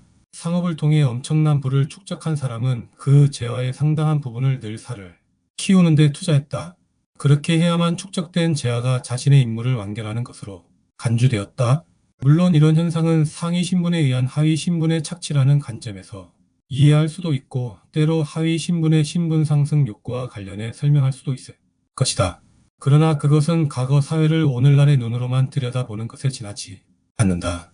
무엇보다 먼저 지난날 기마종족이 가졌던 재화에 대한 개념, 즉 재화는 축적됨으로써 자신의 임무를 다하는 것이 아니고 적절한 데 사용되어야만 자신이 임무를 다할 수 있다는 개념을 이해해야만 한다. 많은 재화를 가진 사람이 자신의 신분상 식객을 키울 수 없을 때 그는 자신이 재화 가운데 상당한 정도를 적당한 사람에게 맡겨서 식객을 키우기도 했다. 그리고 그런 재화로 키워진 식객은 그 사회를 주도하는 인재가 되었다. 사회를 주도하는 인재라고 해서 그들이 모두 이름난 정치가나 학자는 아니었으며 그들은 사회적으로 주요한 역할을 할 따름이었다.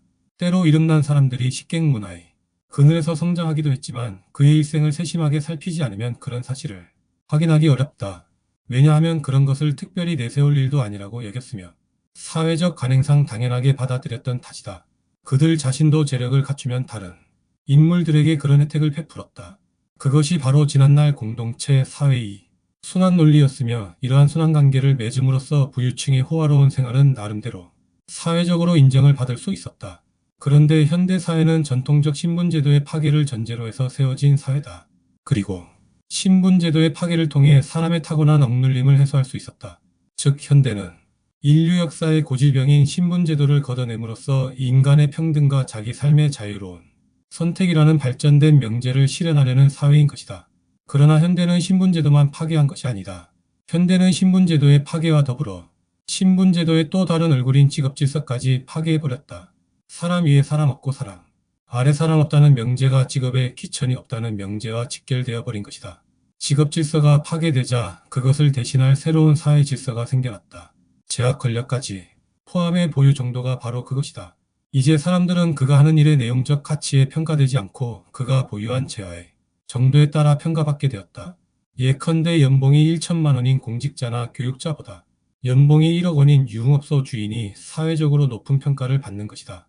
그 결과 재화에는 얼굴이 사라졌으며 재화는 사용 용도와 관계없이 그 자체로서 완성도를 가질 수 있게 되었다. 과거의 재화는 살을 생산하는 일까지 자신의 임무로 삼고 있었지만 현대의 재화는 그럴 필요가 없게 되었으며 재화의 용도는 그것을 소유한 사람의 주관적인 마음에 달려있다. 재화를 보유한 자본가가 그 재화를 어떻게 사용하는가에 대해 어느 누구도 문제 삼지 않는 것이다.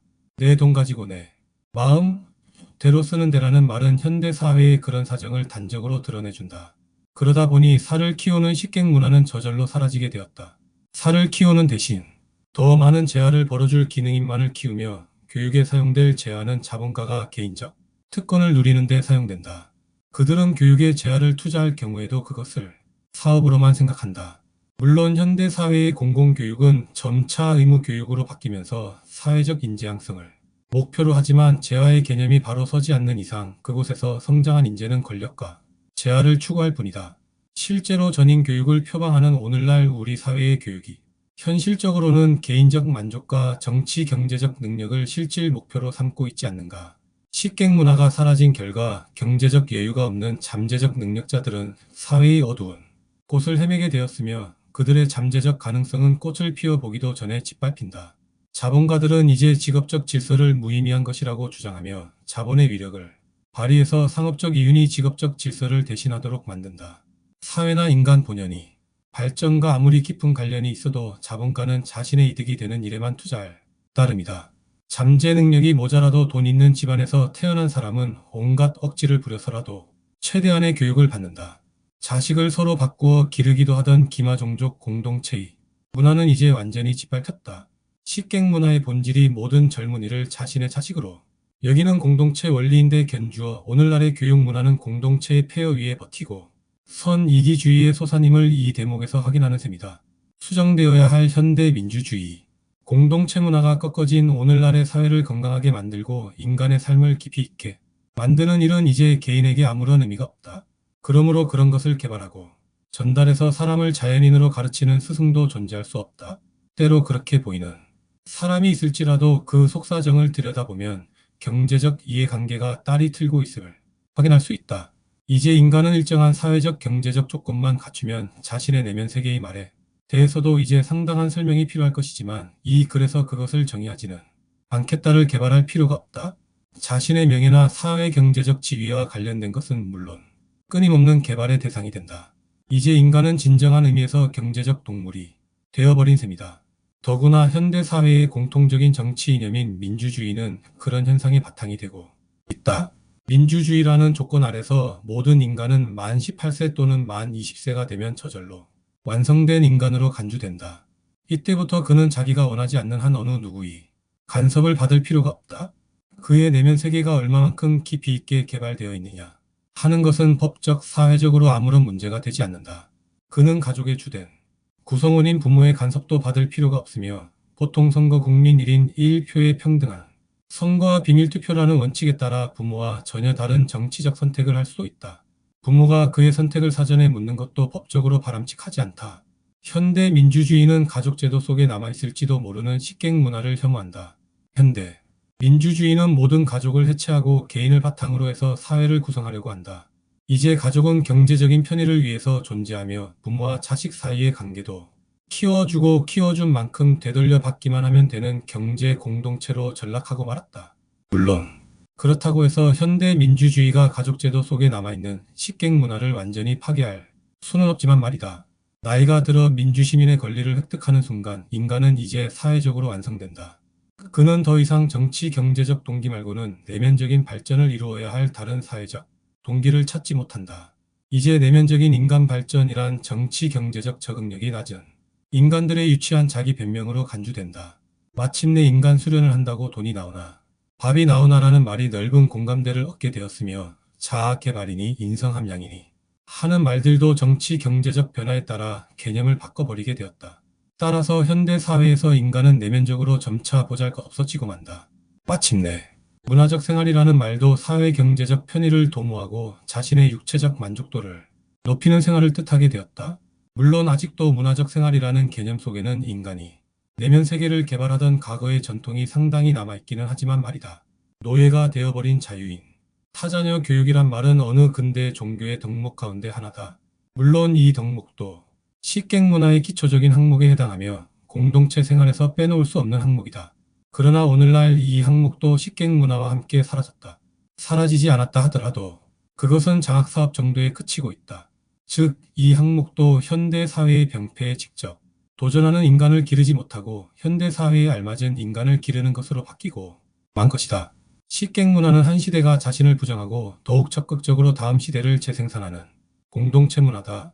즉, 그 시대에 잘 맞지 않을지라도 재능 있는 사람을 길러 그들이 새로운 시대를 열 수 있도록 도와주는 문화가 바로 식객 문화의 본질인 셈이다. 그리고 식객 문화에서 재화의 가장 중요한 임무는 바로 그런 인재들을 키우는 것이며, 그러기 위해 재화를 많이 가진 부자들은 미래 시대의 지도적 역할을 맡을 살을 중심적으로 키웠다. 식객을 키우는 사람들은 재화 그 자체가 중요한 것이 아니고 그런 일에 재화를 소비하는 것이 중요하다고 여겼다. 그들은 재화의 노예가 아니라 재화를 이용할 줄 알았던 것이다. 그러나 오늘날의 부자들은 재화를 제대로 이용할 줄 모르고 재화를 숭배하며 재화의 노예가 되어버렸다. 그는 자신의 재화가 자신을 가장 잘 대변한다고 생각한다. 그래서 그들은 재화를 재화답게 쓰기 위해 재화를 모으는 것이 아니라 다만 재화를 모으기 위해 재화를 모을 따름이다. 재화를 모으는 일과 관계없이 재화를 쓰는 경우 그들은 공동체에 대한 파괴 행위를 서슴지 않는다. 왜냐하면 식객 문화와 함께 재화의 사용에 대한 문화적 감각도 사라졌기 때문이다. 그러므로 이제 재화를 어떻게 쓸 것인가 하는 문제는 오로지 재화 소유자의 무질서한 마음에 달려있다. 신분제도의 파괴와 함께 등장한 자유민주주의는 내면 세계를 추구하던 불완전한 인간은 법적으로 자유평등하게 만드는 대신 재화를 새로운 주인으로 앉혀놓았다. 이제는 사람이 재화를 지배하는 것이 아니라 재화가 인간을 지배한다. 인간은 내면적 발전을 추구할 필요도 없게 되었으며 직업 질서를 존중할 필요도 없고 공동체의 내일을 적극적으로 설계하기 위해 식객을 키울 필요도 없게 되었다. 식객 문화가 사라진 오늘날의 사회에서 내일이란 없다. 인간의 내면을 탐구하고 죽을 때까지 자신을 닦아가는 문화는 없다. 가족도 없다. 스스로 부자가 되지 않는 이상 과거의 식객이 누렸던 혜택을 받아 미래의 일꾼이 될 인재는 없다. 물론 어떤 개인이 학자금을 받는 등의 혜택을 입을 수는 있겠지만 거기에는 이미 식객 문화와 본질적으로 상당한 거리감이 있다. 즉 그들은 대개 자본주의적 투자 개념에서 그런 혜택을 받은 것이며 혜택을 입은 사람은 새로운 세대에게 그 대가를 지불하지 않고 혜택을 베푼 이에게 그 대가를 되돌리기 때문이다. 그러므로 식객 문화와 함께 그 속에 흐르던 공동체 원리를 잃어버린 오늘날이 우리는 작은 사람이다. 이제 우리에게 민족적 기상이니 전통적 인간상이니 하는 말은 공연불에 지나지 않는다. 공연불이 아니 되려면 식객 문화를 다시 키우고 공동체 문화를 꽃피워야 한다. 작은 결례를 벗어나려는 소망이 진지하다면 부활된 식객 문화 속에서 그 꽃을 피울 수 있을 것이다. 21. 작은 결례를 고백하는 까닭. 결코 부끄럽지 않은 일. 작은 결례를 고백하는 것은 결코 즐거운 일이 아니다. 그것은 매우 답답한 일로서 때로 삶의 의욕을 줄일 뿐 아니라 미래에 대한 비관론을 부추기기도 한다. 그런데도 나는 앞에서 우리 결례가 작아진 역사적 사건들과 우리 역사를 뒤틀리게 만든 역사적 관점들에 대해 살펴보았다. 나폴레옹이 이끄는 프랑스 군대가 독일의 거리를 짓밟고 지나갈 때 독일의 많은 젊은이들이 비참함과 분노를 이기지 못해 거리로 뛰쳐나와 고함을 지르며 돌팔매를 휘둘렀다. 그러나 한 청년은 그의 다락방에서 주먹으로 눈물을 닦으며 낡은 문헌들을 뒤적이고 있었다. 그 사람은 바로 뒷날 독일 간념론을 집대성하여 유럽 정신의 탯줄이 된 헤겔이다. 그는 조국의 현실을 비참함과 결코 외면하지 않았을 뿐 아니라 독일과 독일을 비롯한 유럽의 옛 정신세계를 전면적으로 재검토하면서 마침내 유럽 정신을 밝혔고 나아가 작은 독일이 큰 독일로 발돋움하게 만드는 초석을 닦았던 것이다. 우리가 이 글에서 작은 결례를 고백하는 것도 바로 그런 까닭에서다. 그러기에 우리는 작은 결례를 고백하는 것이 비관론과 패배주의를 부추긴다고 보지 않으며 부끄러운 일이라고 생각하지도 않는다. 그것은 조상을 원망하는 것도 아니고 현재의 우리 처지를 비관하는 것과도 거리가 멀다. 그것은 다만 오늘날 우리 결례가 놓여 있는 좌표를 바르게 읽어내어 미래를 위한 새로운 설계도를 짜보려는 것이다. 과거의 잘못을 바로잡지 않으면 미래를 위한 훌륭한 설계도가 나올 수 없다. 그것은 마치 잘못을 저지른 사람이 그 잘못을 고백하지 않고 새로운 사람이 될 수 없는 것과 같다. 잘못했다고 스스로 판단하는 것은 말할 것도 없고 잘못하지 않았다고 판단되는 일까지 다시 검토해야 할 것이다. 우리는 바로 그런 관점에서 지금까지 결례의 역사를 되짚었다. 그러다 보니 우리 역사는 참으로 흠집투성이다. 차마 글로 표현하고 싶지 않은 부분도 없지 않았기에 갈등이 일기도 했다. 어쩌면 그 누구도 요구하지 않을 뿐 아니라 오히려 덮어두기를 바랄지도 모를 그런 이야기를 앞장서서 외치고 싶지 않았던 것이다. 이 글을 집필하는 기간이 길어진 데는 아마 그런 탓도 있었을 것이다. 그러나 이런 종류의 역사 고백은 이제 우리들에게 너무나 절실하다. 우리는 이제 충분히 좌절하고 충분히 비관하여 충분히 비참해질 시기에 도달한 것이다. 좌절이 패배주의를 낳는 것은 그 속에서 큰 믿음거리를 찾아내지 못한 탓이며 비관이 의욕상실로 이어지는 것은 그 속에서 큰 의심거리를 찾아내지 못한 탓이고 비참함이 굴욕감으로 이어지는 것은 그 속에서 큰 분노를 일으키지 못한 탓이다. 그러므로 진정한 고백은 결코 패배주의나 의욕상실이나 굴욕감으로 이어지지 않는다. 뿐만 아니라 진정한 고백에는 이미 그런 것을 넘어설 대안이 포함되어 있다. 우리는 바로 그런 믿음을 가지고 작은 결례를 고백하게 된 것이다. 작은 눈은 작은 세계를 본다. 작은 결례에 대한 우리의 고백은 두 가지 측면에서 이루어졌다. 우리는 먼저 우리 결례가 자신의 역사를 얼마나 보잘것없이 누렸던가 하는 점을 살펴보았다. 그리고 우리 역사가 작아진 실제 사건들을 살펴보는 일도 빠뜨리지 않았다. 물론 실제 사건들에 대한 선택은 매우 제한되었으며 충분하지 않을 수도 있을 것이다. 그러나 다른 사건들까지 같은 차원에서 살펴볼 수 있도록 역사 고백의 길눈이가 되려고 노력했다. 앞에서 살펴본 주제들에는 대부분 두 가지 측면이 뒤섞여 있다. 그러나 몇 가지 주제는 우리의 비뚤어진 역사관을 지적하는 데 초점을 맞추었다. 치유와 완금을 중심으로 우리 역사의 잃어버린 뿌리를 밝힌 첫 번째 주제와 기자를 빌미삼아 단일 민족 사관의 편협함을 밝힌 두 번째 주제가 그 대표적인 경우가 될 것이다. 먼저 우리는 첫 번째 주제를 통해서 역사의 뿌리가 오늘날에 미치는 영향이 얼마나 큰 것인지 이야기하려고 했다. 탄생기와 성장기가 없는 생명체가 어디 있으며 배꼽 없는 역사를 가진 결례가 어찌 제대로 커갈 수 있단 말인가. 우리가 결례의 알을 잃어버린 채 끊임없이 작아져 온 것은 뿌리를 잃어버린 결례의 어쩔 수 없는 운명이었다는 것은 바로 그런 관점에서 터져나온 처절한 울부짖음이었다. 그리고 이 울부짖음은 좌절이나 비참함에 빠질 것이 아니라 가능성과 희망을 되찾아야 한다는 호소이기도 한 것이다. 오늘날을 일러 흔히 세계화의 시대라고 부른다. 그리고 세계화의 필수적인 앞단계로서 문화권을 바탕으로 한 지역 공동체의 형성을 거론하기도 한다. 두 번째 주제는 바로 그런 관점에서 우리들의 미래를 과거 역사, 특히 기자시대의 역사 속에서 설계해 보려는 것이었다. 단일 민족의 좁은 울타리를 깨고 함께 고조선이 구성원이었으며 문화와 혈통 등에서 비슷한 전통을 가진 기마종족 형제들과 어우러져 살아갈 수 있는 새로운 무대를 만들어 보자는 것은 바로 그런 차원에서 더듬어 본 우리의 자주적 역사 구도였다. 그리고 이 구도는 서구 문화의 홍수에 휩쓸리고 중국 문화의 잔재에 매달리며 일본 문화의 독침에 허덕이느라 어리 빠져버린 서글픈 세계화 구도에 대한 도전장이며 큰 우리를 모르고 작은 우리만 아는 편협한 단일민족 사관에 대한 엄중한 경고문이기도 하다. 그러나 두 가지 주제를 살펴보면서 찰나라도 잊지 못한 점은 우리 문화의 특징이 다투거나 억누르는 데 있지 않고 더불어 살아가는 데 있다는 사실이었다. 그리고 삼국시대 이전에 이미 우리 문화의 정통이 세워졌다는 점을 분명히 하려고 했다. 우리들의 현실은 분명 밝지 않다. 어떤 이는 아무런 대안이나 근거도 없이 우리 현실이 밝다고 하거나 최소한 우리의 현실이 동트기 직전의 어둠 정도라고 말하기도 한다. 그러나 새벽은 그것을 기다리고 준비하는 자들의 몫이다. 스스로 빛을 밝히지 않으면 어둠은 언제까지든 계속된다. 그런데 우리는 우리들의 역사적 뿌리가 바로 어둠을 밝히는 참된 횃불이 되리라고 믿으며 이 횃불이 이미 고조선 시대에 높이 솟았음을 알리려고 했다. 그리고 그 횃불의 정체에 대해서도 약간이나마 밝혀서 우리들의 역사 숙제로 삼고 싶었다. 커지는 문화, 작아지는 영토, 삼국시대로부터 낮은 남북국 시대를 살피는 과정에서 등장한 주제들은 5가지였다. 먼저 우리는 세계 역사상 찾아보기 어려운 기나긴 삼국분열의 시대를 살피면서 그 시대가 결의 문화의 체계와 시기임을 밝히려고 했다. 즉, 하늘 사상이라고 표현한 결의 문화가 어떻게 성숙되었는지를 먼저 살펴보았던 것이다. 그 과정에서 때로 삼국을 비교하기도 하고 오행사상과 같은 이론적 요소도 살펴보았다. 우리가 이 주제를 살피면서 가장 중요하게 여겼던 것은 이 시대가 고조선이 발전적 복원을 위한 기마종족 내부 재편성기였다는 관점이다.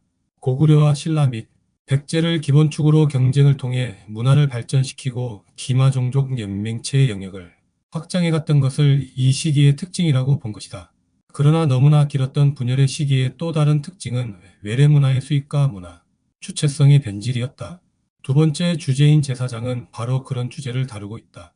우리는 이 주제 속에서 수입 문화, 특히 불교 문화와 전통 문화의 지나친 대립을 고구려의 비극과 연결시킬 수 있었으며 수입 문화가 전통 문화를 대체해버린 현상을 백제의 비극과 연결시킬 수 있었고 전통 문화를 중심으로 수입 문화를 소화해낸 저력에서 신라의 생존을 찾을 수 있었다.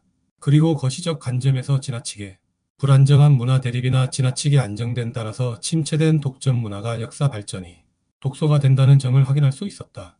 뿐만 아니라 정치 권력에 지나친 중앙 집중하는 결국 결의 문화와 역사를 발전시키는데 결정적 장애물이 된다는 점도 확인할 수 있었다. 고구려나 백제가 신라에게 무너진 것은 문화적 관점에서 당연한 귀결이지만 그것은 결의 역사의 또 다른 비극과 연결되었다.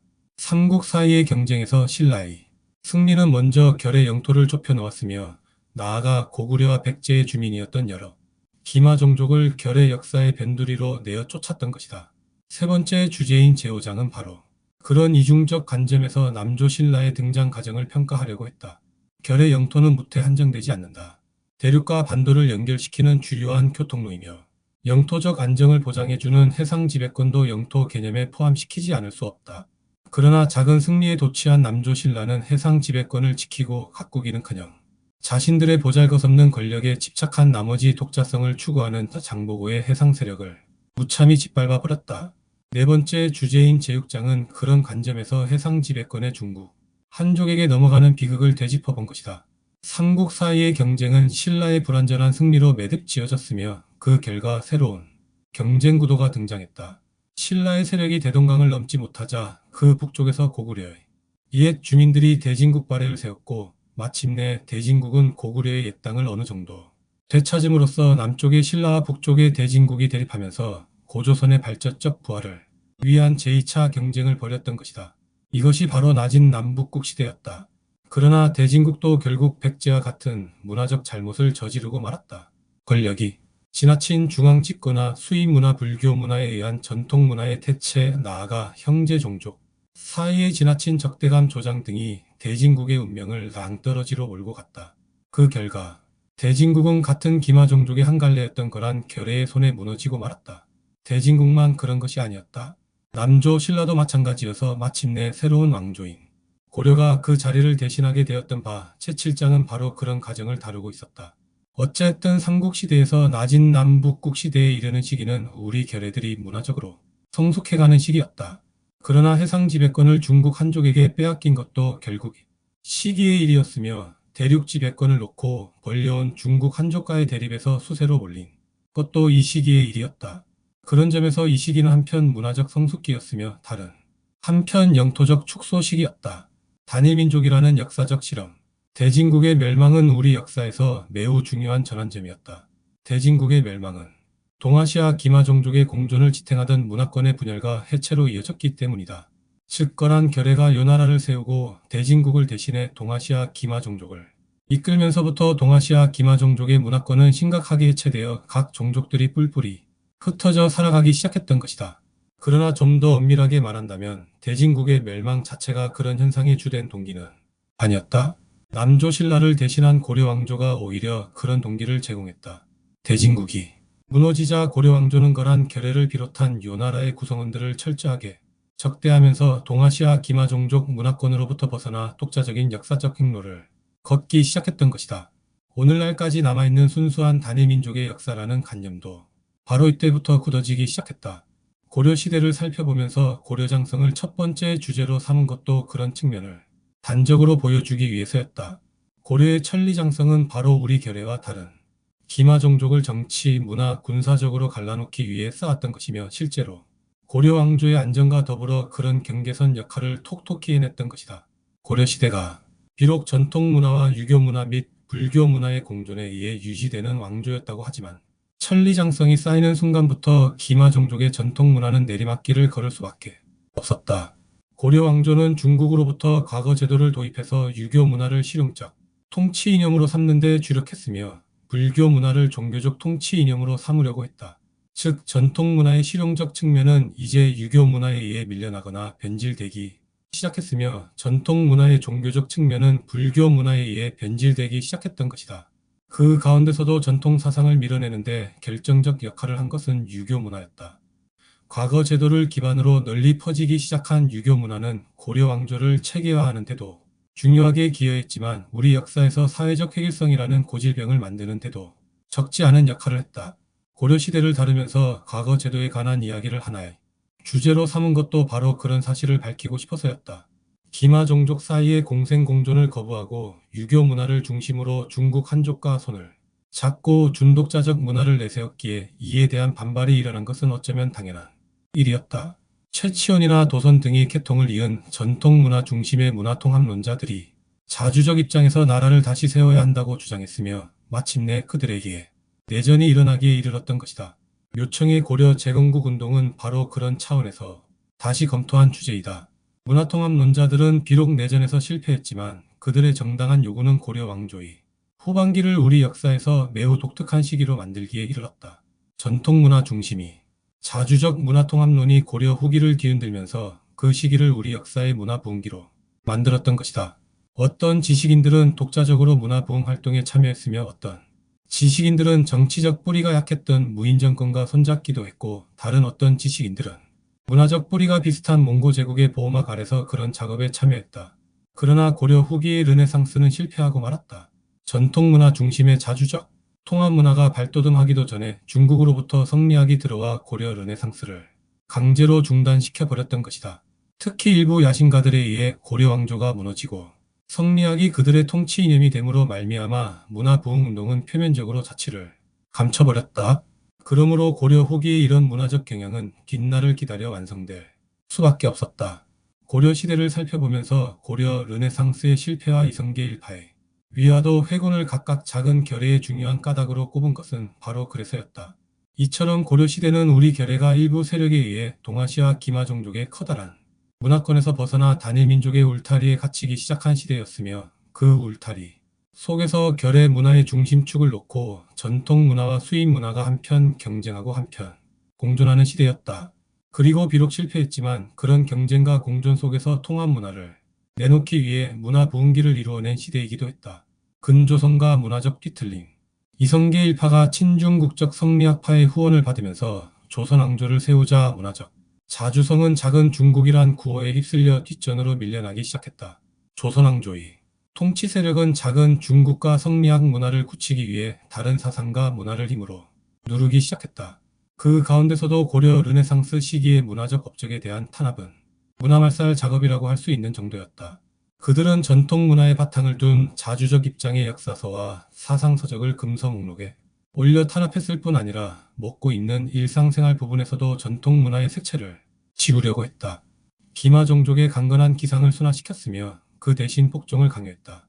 이런 굴레는 너무나 강력해서 조선 왕조의 군주들조차 그 굴레를 마음대로 벗어날 수 없었다.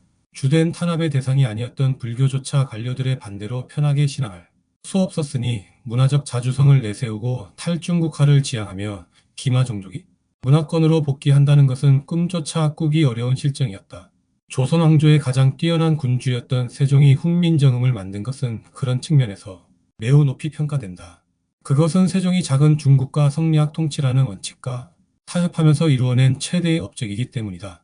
훈민정음은 사실상 우리 결의의 옛 문자를 재정리한 것으로서 문화적 자주성을 상징하지만 그런 자주성은 매우 한정적이다. 결의글을 재정리했다는 것은 분명 자주적이지만 타협을 통해 이루어낸 자주성은 결국 성리학을 널리 알리는 문화통치의 도구로 바뀔 수밖에 없었던 것이다. 비록 자주성은 없더라도 새로운 사상으로서의 신선함이 유지되는 동안 조선 왕조의 통치 기반은 굳건했다.